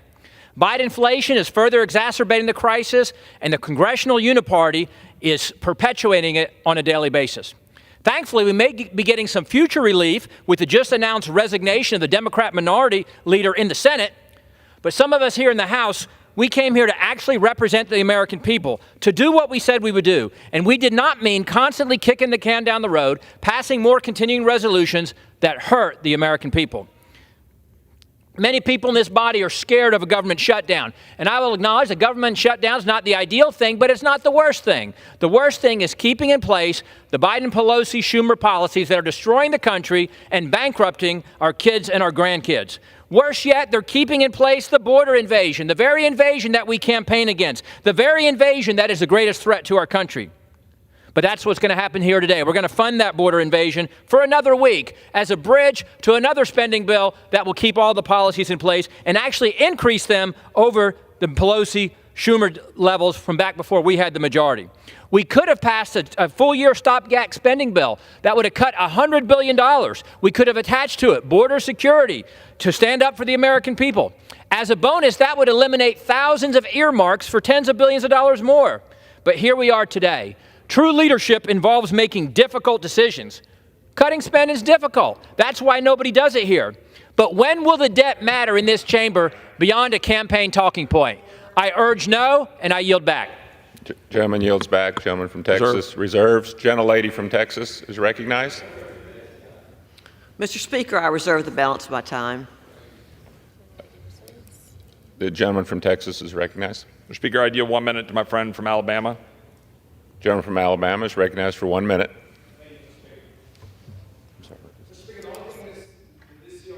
Prolong the out-of-control spending by the Biden and Pelosi that fuels our 17.9% inflation rate.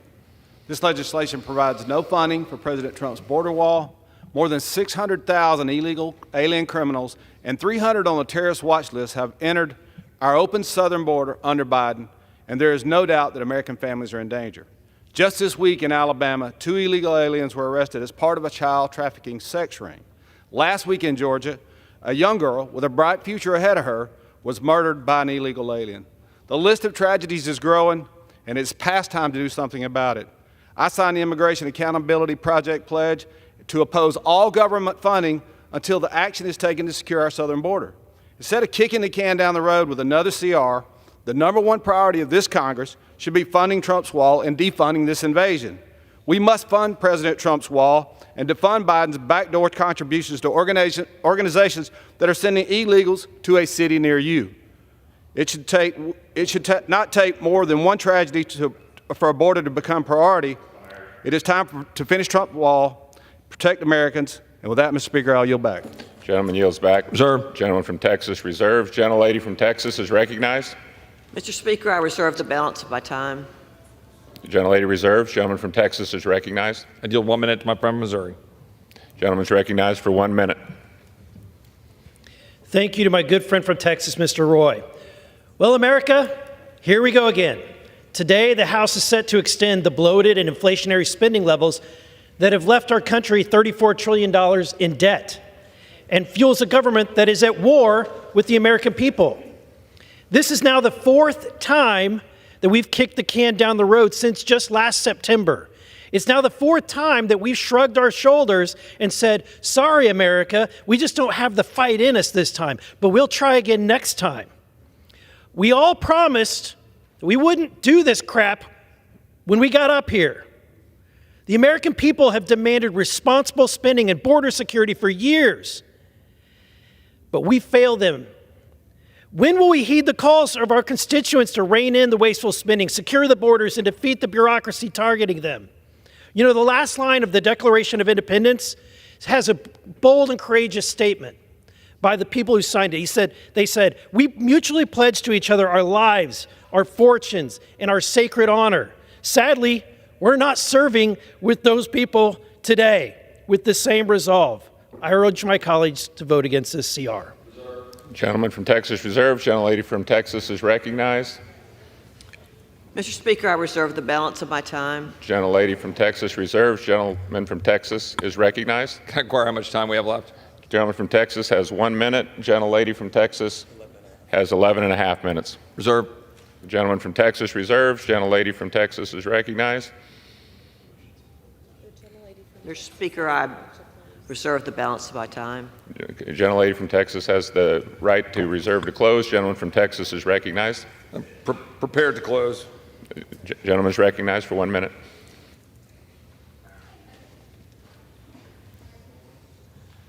To my colleagues on either side of the aisle, we have a fundamental responsibility under the Constitution of the United States to use the power of the purse to check an executive branch that is not following the law. It is not enough to impeach, send to the Senate, sit back and grab the popcorn and watch. We have a duty to actually defund tyranny and lawlessness. That is precisely what the founders said. It is what the founders wrote into the Federalist Papers. It is what they contemplated in Article 1 in the Constitution. And do not go out and have talking points about dead Americans because of what this administration is doing, letting people into this country to kill Americans like Lake and Riley last week, and then write the check that funds their broken policies. I yield back. It's back. The remainder of his time. The gentlelady from Texas is recognized to close. Mr. Speaker, I urge my colleagues to support this bill, and I yield back the balance of my time. The gentlelady yields back the balance of her time. The question is, will the House suspend the rules and pass Bill H.R. 7463? Those in favor say aye. Those opposed say no. No. In the opinion of the chair, 2/3 being in the affirmative, the ayes have it. Mr. Speaker. For what purpose, the gentleman from Texas? seek recognition. I demand the yeas and nays. Sorry. I'm sorry. A lady from Texas demands the yeas and nays. All those in favor of taking this vote by the yeas and nays will rise and remain standing until counted. A sufficient number having risen, the yeas and nays are ordered. Pursuant to Clause 8 of Rule 20, further proceedings on this question will be postponed.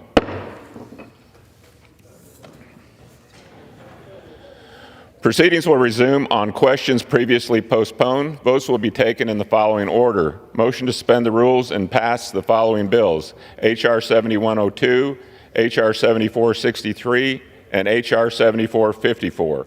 The first electronic vote will be conducted as a 15-minute vote. Pursuant to Clause 9 of Rule 20, remaining electronic votes will be conducted as a 5-minute votes. Pursuant to Clause 8 of Rule 20, the unfinished business is the vote on the motion to the gentleman from Texas, Mr. Williams, to suspend the rules and pass H.R. 1102, on which the yeas and nays are ordered. The clerk will report the title. H.R. 7102. H.R. 7102, a bill to establish an Office of Native American Affairs within the Small Business Administration and for other purposes. The question is, will the House suspend the rules and pass the bill? Members will record their votes by electronic device. This is a 15-minute vote.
On this vote, the yeas are 402 and the nays are 16.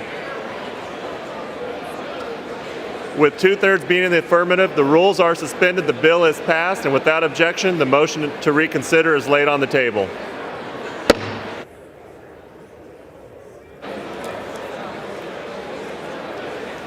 Pursuant to Clause 8 of Rule 20, the unfinished business is the vote on the motion of the gentlewoman from Texas, Ms. Granger, to suspend the rules and pass H.R. 7463.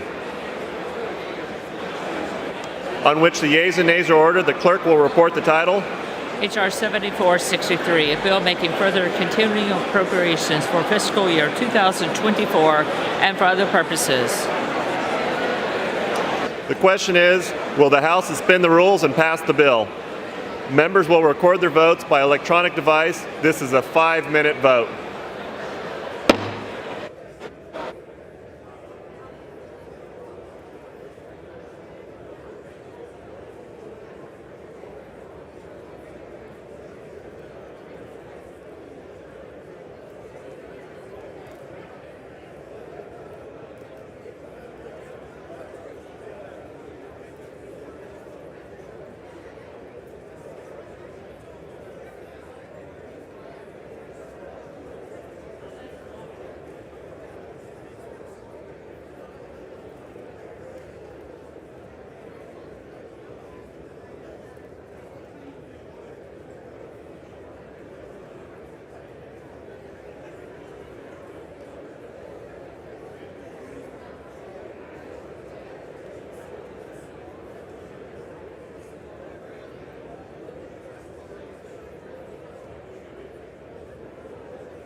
Have all members.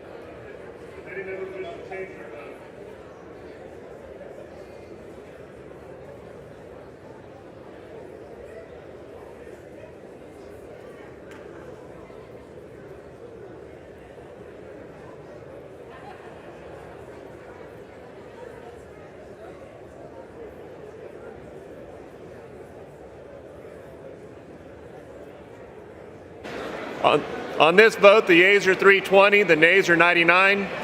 Two-thirds being in the affirmative, the rules are suspended, the bill is passed, and without objection, the motion to reconsider is laid on the table.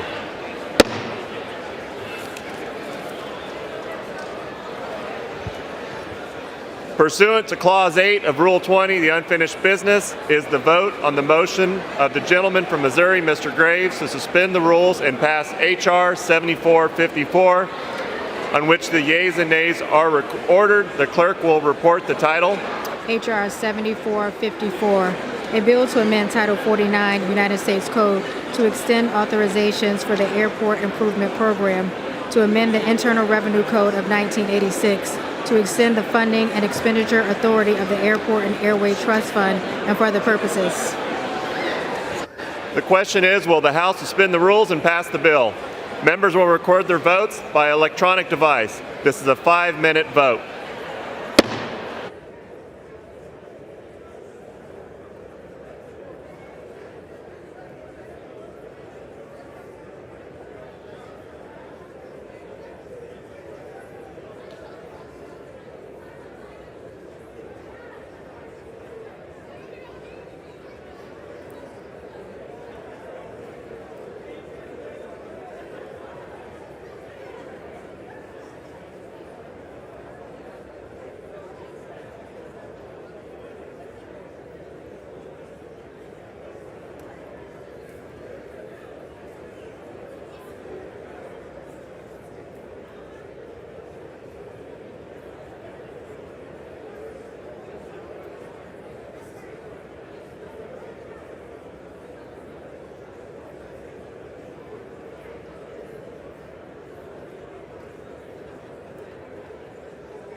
On this vote, yeas are 401, the nays are 19.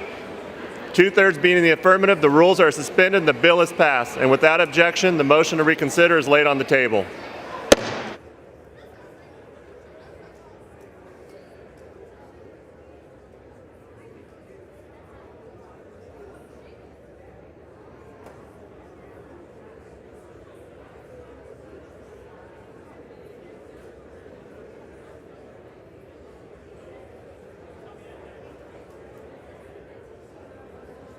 All right. Pursuant to Clause 8 of Rule 20, the unfinished business is the question on suspending the rules and passing H.R. 5426. With the clerk, will report the title. Union Calendar number 179, H.R. 5426, a bill to require the Administrator of the Small Business Administration to provide a link to resources for submitting reports on suspected fraud relating to certain COVID-19 loans. The question is on, will the House suspend the rules and pass the bill? So many are in favor, say aye. Those opposed, no. In the opinion of the chairs, two-thirds being in the affirmative, the rules are suspended and the bill is passed without objection. The motion to reconsider is laid on the table.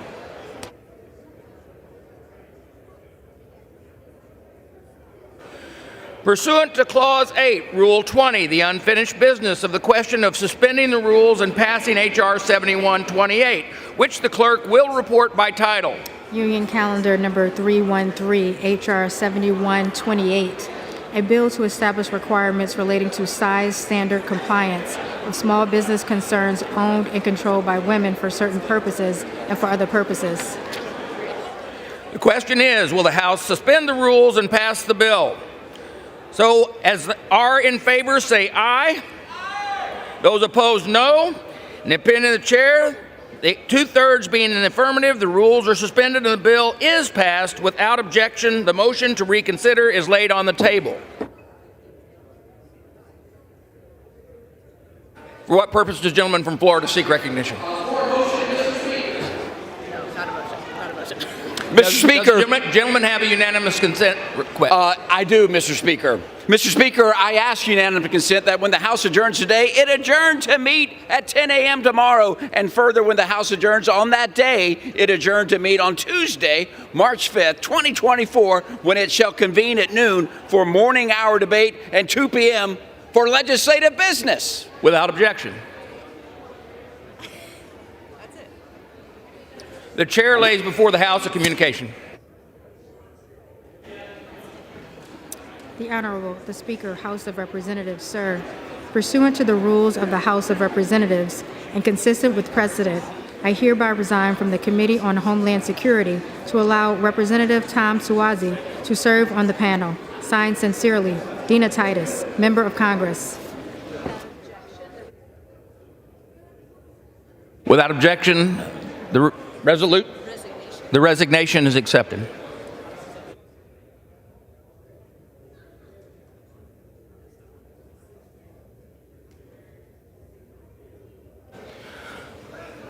For what purpose does the gentleman from California seek recognition? Mr. Speaker, by direction of the Democratic Caucus, I offer a privileged resolution and ask for its immediate consideration. The clerk will report the resolution. House Resolution 1034, resolved that the following named members be...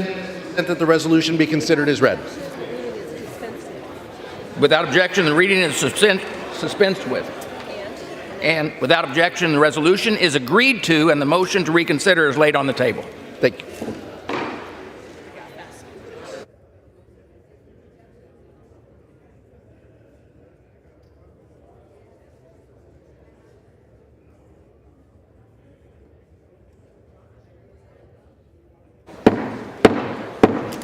The House will be in order. Take their conversations out of the chamber, please.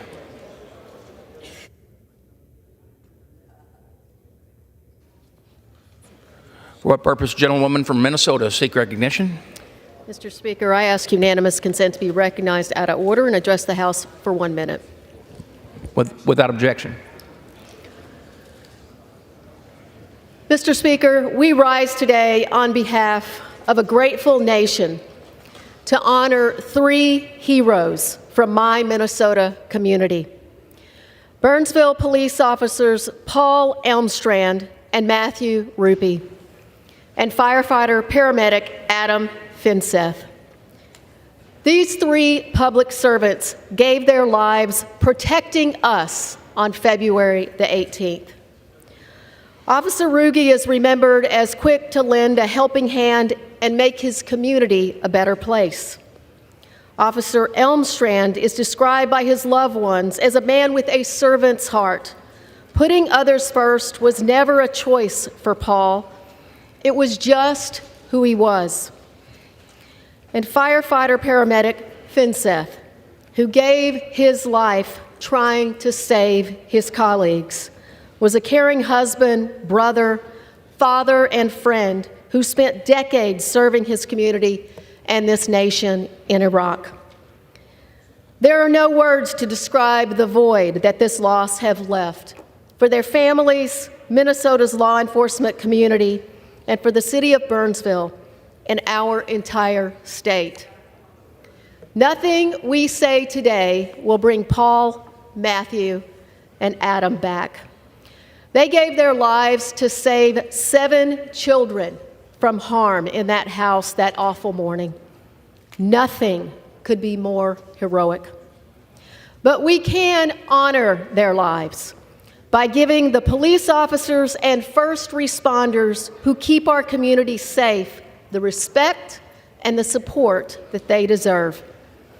I ask members to join me in a moment of silence from a grateful nation to honor the lives of Paul Elmstrand, Adam Finseth, and Matthew Ruge.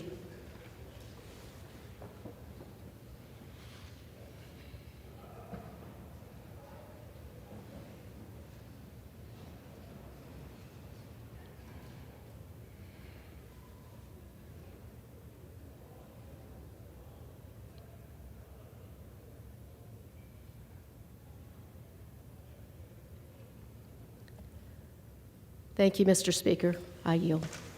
Good job. Very good. The chair will now enter a request for 1-minute speeches. For what purpose does the gentleman from Tennessee seek recognition? Seek unanimous consent to address the House for 1 minute to revise and extend my remarks. Without objection, the gentleman is recognized.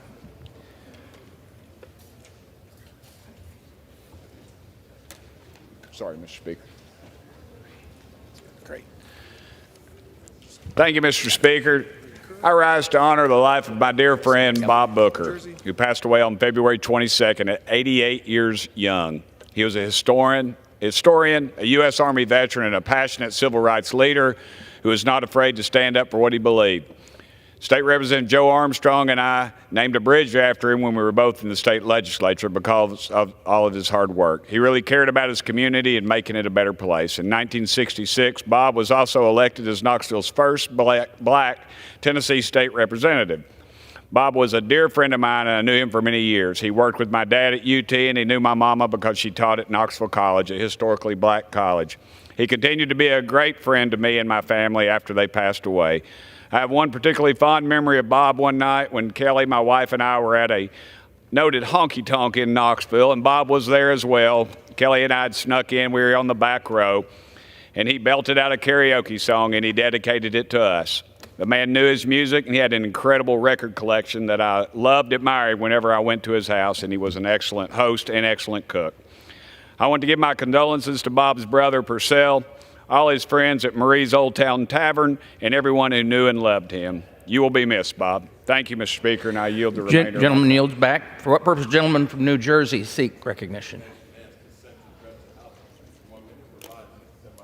Without objection, the gentleman is recognized.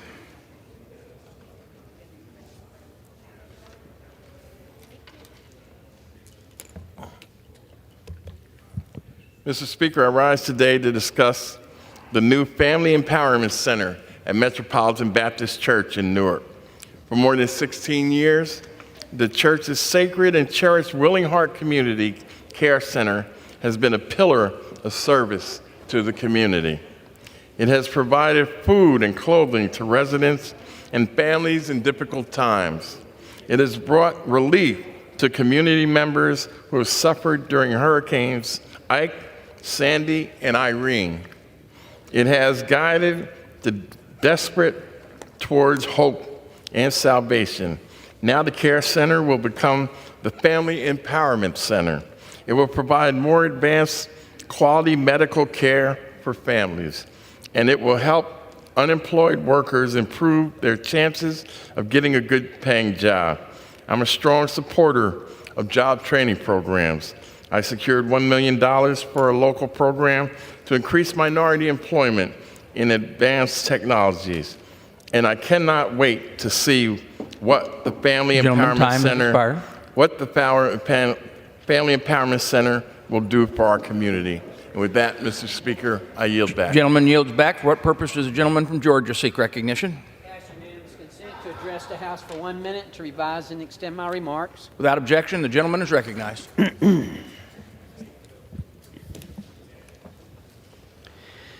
Mr. Speaker, I rise today to commemorate Joseph Broder for his dedication to the University of Georgia family as he enters retirement.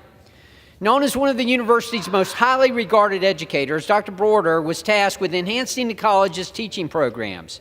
His efforts resulted in record-breaking student enrollments, increased diversity in student representation, and greater participation in study abroad initiatives. As a Georgia resident, Joseph Broder held prestigious titles including D.W. Brooks Distinguished Professor of Agricultural and Applied Economics, Joseph Meigs Distinguished Teaching Professor, and Distinguished University Professor. Dr. Broder played a pivotal role in establishing the Congressional Agricultural Fellowship Program and introducing degree programs on the Tifton and Griffin campuses. Having dedicated to 2 distinct terms as interim dean and director, Dr. Broder skillfully navigated the college through critical transition periods. Even after his leadership roles, he continued contributing his time as the Associate Dean for Academic Affairs. Enjoy your well-earned retirement, Dr. Broder. Thank you, Mr. Speaker, and I yield back. Gentleman yields back. For what purpose, gentlewoman from Minnesota seek recognition? Without objection, the gentlewoman is recognized. Mr. Speaker, I rise today to express my profound frustration at the continued Trump-era policies towards Cuba. For 65 long years, the Cuban people have suffered under the weight of American embargo. Now, Cuba's completely unwarranted designation as a state sponsor of terror is causing new waves of hardship for the people of the island. It is also impacting our allies and friends. Mr. Speaker, I met with many ambassadors from close partners of the United States when I was in Cuba, and they were unanimously opposed to the state-sponsored designation. Trump and Pompeo created this designation knowing it has no merit, and it was a political trap for the Biden administration. I call on President Biden to step out of that trap finally and stop this cruel and counterproductive policy. He should remove the state-sponsored designation today. And I yield back. Gentlewoman yields back. For what purpose, the gentleman from New York seek recognition? Seek unanimous consent to address the House for 1 minute to revise and extend my remarks. Without objection, the gentleman is recognized. Thank you, Mr. Speaker. Today I rise before you to pay tribute to a remarkable young man, Alex David Wolfsey, whose life was tragically cut short almost 10 years ago on March 10, 2014. Alex's commitment to our nation, demonstrated by his service in the United States Navy, exemplifies the best of American valor and dedication. A Mahopac resident who graduated from Kennedy Catholic High School in Somers and SUNY Cortland, he felt the call to service and enlisted on September 25, 2012.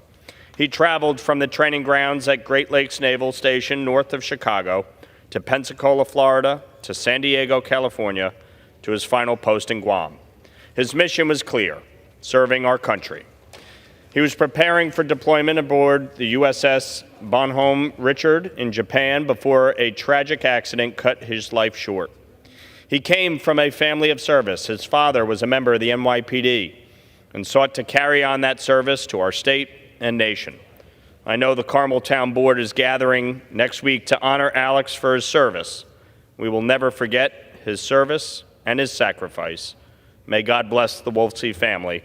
I yield back. The gentleman yields back. For what purpose does the gentlewoman from New Mexico seek recognition? I ask for unanimous consent to address the House for 1 minute and to revise and extend my remarks. Without objection, the gentlewoman is recognized. Mr. Speaker, I rise today to ask my colleagues one simple question. Do you honestly believe that you have any right to tell me or any woman in America what I can do with my own body, when, if, or how I decide to have a family? The thousands of women across Alabama who had their rights stripped away this week to become a mother, the thousands across this country who are facing the devastating experience of having a miscarriage and not being able to get care, and the millions of women, including myself, who woke up 2 years ago to the news that the Supreme Court had stripped away our rights. And yet, you stand here on the House floor denying the rights of women to IVF and reproductive care and telling your donors that you will enact a 100% abortion ban this November. The gentlewoman's time has expired. Bodies, and it's our The rights. gentlewoman's and time I will has not expired. Yield, The gentlewoman is no longer recognized. Like hell. The members are advised to direct their remarks to the chair. For what purpose does the gentlewoman from Virginia seek recognition?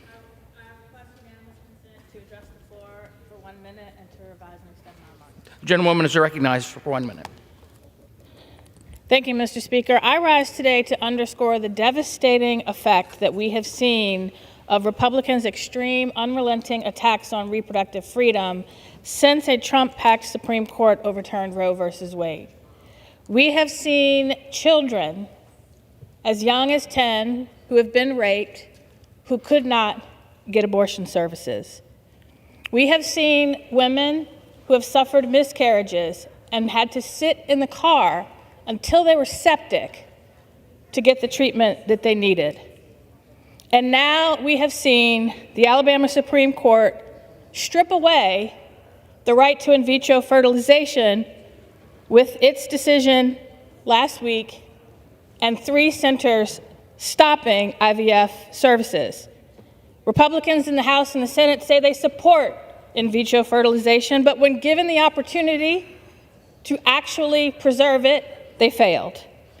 125 House Republicans co-sponsored legislation that would ban Gentlewoman's IVF, time has expired. and the Senate has rejected legislation to make it legal.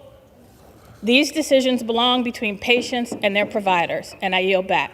The gentlewoman yields back. For what purpose does the gentlewoman from North Carolina seek recognition? I ask unanimous support, unanimous consent to address the House for 1 minute and to revise and extend my remarks. Without objection, the gentlewoman is recognized. Mr. Speaker, history has its eyes on us. Right now, we are facing the most critical threat to the rules-based order since World War II. The entire free world is at risk as the autocrat Vladimir Putin and his brutal, barbaric army are marching through our democratic ally, Ukraine, heading toward our NATO allies. Our allies are perplexed and worried. What are we waiting for? Why aren't we stepping up and helping Ukraine? And China is watching to see whether the U.S. will stand up against vicious autocrats and stay the course to defend the free world. We Democrats have stood in strong support of sending additional aid to Ukraine. But Speaker Johnson has refused to bring any Ukraine support bills to the House floor for a vote at a time when Ukraine is literally running out of ammunition to fight Russia. So I ask my friends on the other side of the aisle, I ask you, Mr. Speaker, what are you waiting for? The world has its eyes on you. The gentlewoman yields back. For what purpose does the gentlewoman from Ohio seek recognition? To add extraneous remarks to the record. Without objection, the gentlewoman is recognized. Hallelujah, Mr. Speaker. Community college education and all the opportunity it presents with workforce development is finally being implanted in the largest city in the entire northwestern quarter of Ohio, at Toledo. So long ignored. Community college education, so vital to our future. I stand here to celebrate this agreement signed this week between the University of Toledo President Greg Posto, the President of Owens Community College, Dion Somerville, and Toledo Public School Superintendent Dr. Romulus Durant. I am so proud of them. Congratulations for working together to plant seeds of hope and new opportunity for generations denied before us education, retraining, GED certification, and workforce skills so long denied our citizenry. Thank you for caring. I urge all citizens to support this new partnership. It will be located on the Scott Park campus. Offer your indispensable resources to ensure the enterprise succeeds beyond anything that our community has ever known. Mr. Speaker, help me make a pathway for a brighter, stronger, more educated, and innovative Toledo and region. God bless the partners. God bless our people. Gentlewoman's time and has God expired. bless America. Thank you, Mr. Speaker. Gentlewoman yields back. For what purpose, gentlewoman from Ohio seek recognition?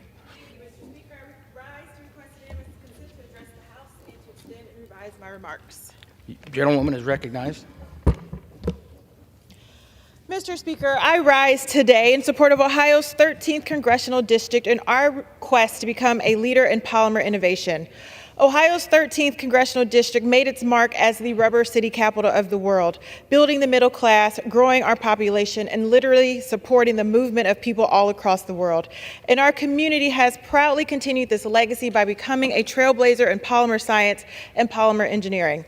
Last year, thanks to the combined efforts from a variety of local partners led by the Greater Akron Chamber of Commerce, the Sustainable Polymers Tech Hub was named as one of only 31 Tech Hub designation finalists across the country. This designation was a significant achievement for our region and made our project eligible for tens of millions of dollars in additional funding through the CHIPS and Science Act. Now the Sustainable Polymer Tech Hub is once again being considered for additional investment. It is clear Ohio's 13th Congressional District is the perfect home for a tech hub devoted to developing the future of sustainable polymers. Polymers touch every industrial sector, and this tech hub will help ensure that Northeast Ohio remains a global leader in innovation while also boosting our local economy and creating good-paying jobs right here at home. As a member of the House Science, Space, and Technology Committee, the committee that oversees the implementation of the CHIPS and Science Act, which created the Regional Tech Hub, I will continue to bring this to our district and specifically Northeast Ohio and the United States. The gentlewoman Thank you, is no Mr. longer Chair. recognized. I yield back. For what purpose does the gentlewoman from Missouri seek recognition? 1 minute and to revise and extend my remarks. Without objection, the gentlewoman is recognized. Thank you, Mr. Speaker. St. Louis and I rise today to celebrate the final day of Black History Month and to pay tribute to the contributions made by Black Americans to free enslaved Black people. I proudly introduce the resolution to honor Mary and John Meacham, formerly enslaved Black abolitionists in St. Louis, Missouri, who dedicated their lives to the liberation of all Black people, especially those who were enslaved. In defiance of the Fugitive Slave Act of 1850, the Meacham's home became a stop on the Underground Railroad, guiding countless enslaved Black people to freedom in Illinois. Mary continued this work after her husband's death in 1854. In May of 1855, Mary Meacham was implicated in a plot to smuggle a small group of enslaved Black people across the river and was arrested by a group of law enforcement and enslavers working together. Today, their legacy is memorialized at the Mary Meacham Freedom Crossing on the St. Louis River Trail. I am dedicated to ensuring that the stories of individuals like Mary and John Meacham are told for generations to come. Thank you, and I yield back. Gentlewoman yields back. For what purpose does the gentleman from Texas seek recognition? Ask unanimous consent to address the House for 1 minute. Without objection, the gentleman is recognized. Mr. Speaker, I rise today to commemorate the life and legacy of Raul Reyes Jr., a leader in West Dallas. And Raul, let me tell you, he fought every day to make West Dallas a better place. He was a fierce advocate for cleaning up a lot of the environmental issues in West Dallas. He believed in affordable housing, and he absolutely loved Pinkston High School and helping the kids there. Raul was born in Dallas in the 1970s, who grew up with loving parents that instilled in him the belief that he should help others and help the neighborhood. He graduated from Pinkston High School in '92 and then went to Dallas College and ultimately University of Texas at Arlington. After graduating, he became an agent for change who believed that the community and the people played the most important role in progress. And he was a founding member and president of West Dallas One, which is a coalition of neighbors and neighborhood associations. And his community service involvement captured through numerous public service and private advisory boards and steering committees, which focused on things like education and housing. And he was also a very proud West Dallas Little League coach from 2001 through 2007. And more importantly, he was a family man. He was the eldest child, and he was known as La Guia to his siblings. He was an incredible father to his children that he talked about all the time, to his nieces and his nephews, and everyone that loved him.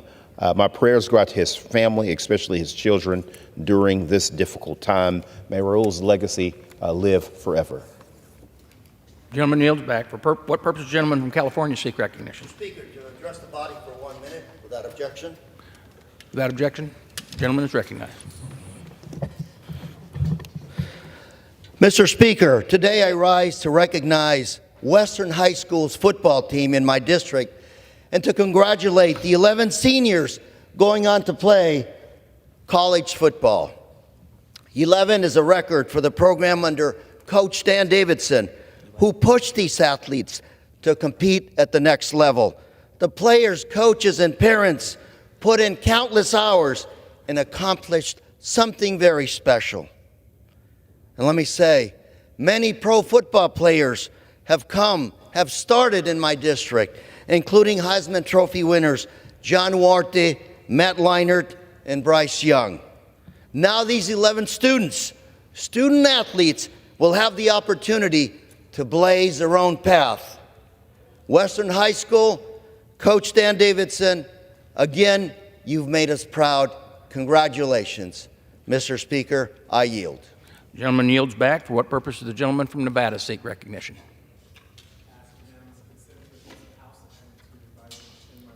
Without objection, the gentleman is recognized. Thank you, Mr. Speaker. Today I rise to urge the immediate passage of legislation extending the Affordable Connectivity Program, a lifeline that connects over 23 million families in America, 274,474 in Nevada, and over 76,000 in Nevada's 4th Congressional District. The bipartisan infrastructure law created the ACP, and it has been crucial to ensure that low and middle-income households can afford their monthly internet bill. Yet, without immediate action, the program will wind down in just a couple of months.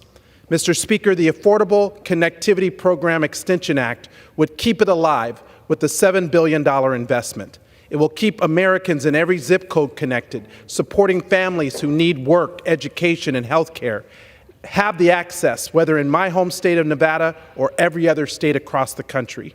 Mr. Speaker, we finally began to close the digital divide. Now is not the time to widen it. So I urge my colleagues to co-sponsor the Affordable Connectivity Program Extension Act and to make sure that the internet remains accessible and affordable for everyone. Thank you, and I yield back. For what purpose does the gentlewoman from Texas seek recognition? Without objection, the gentlewoman is recognized.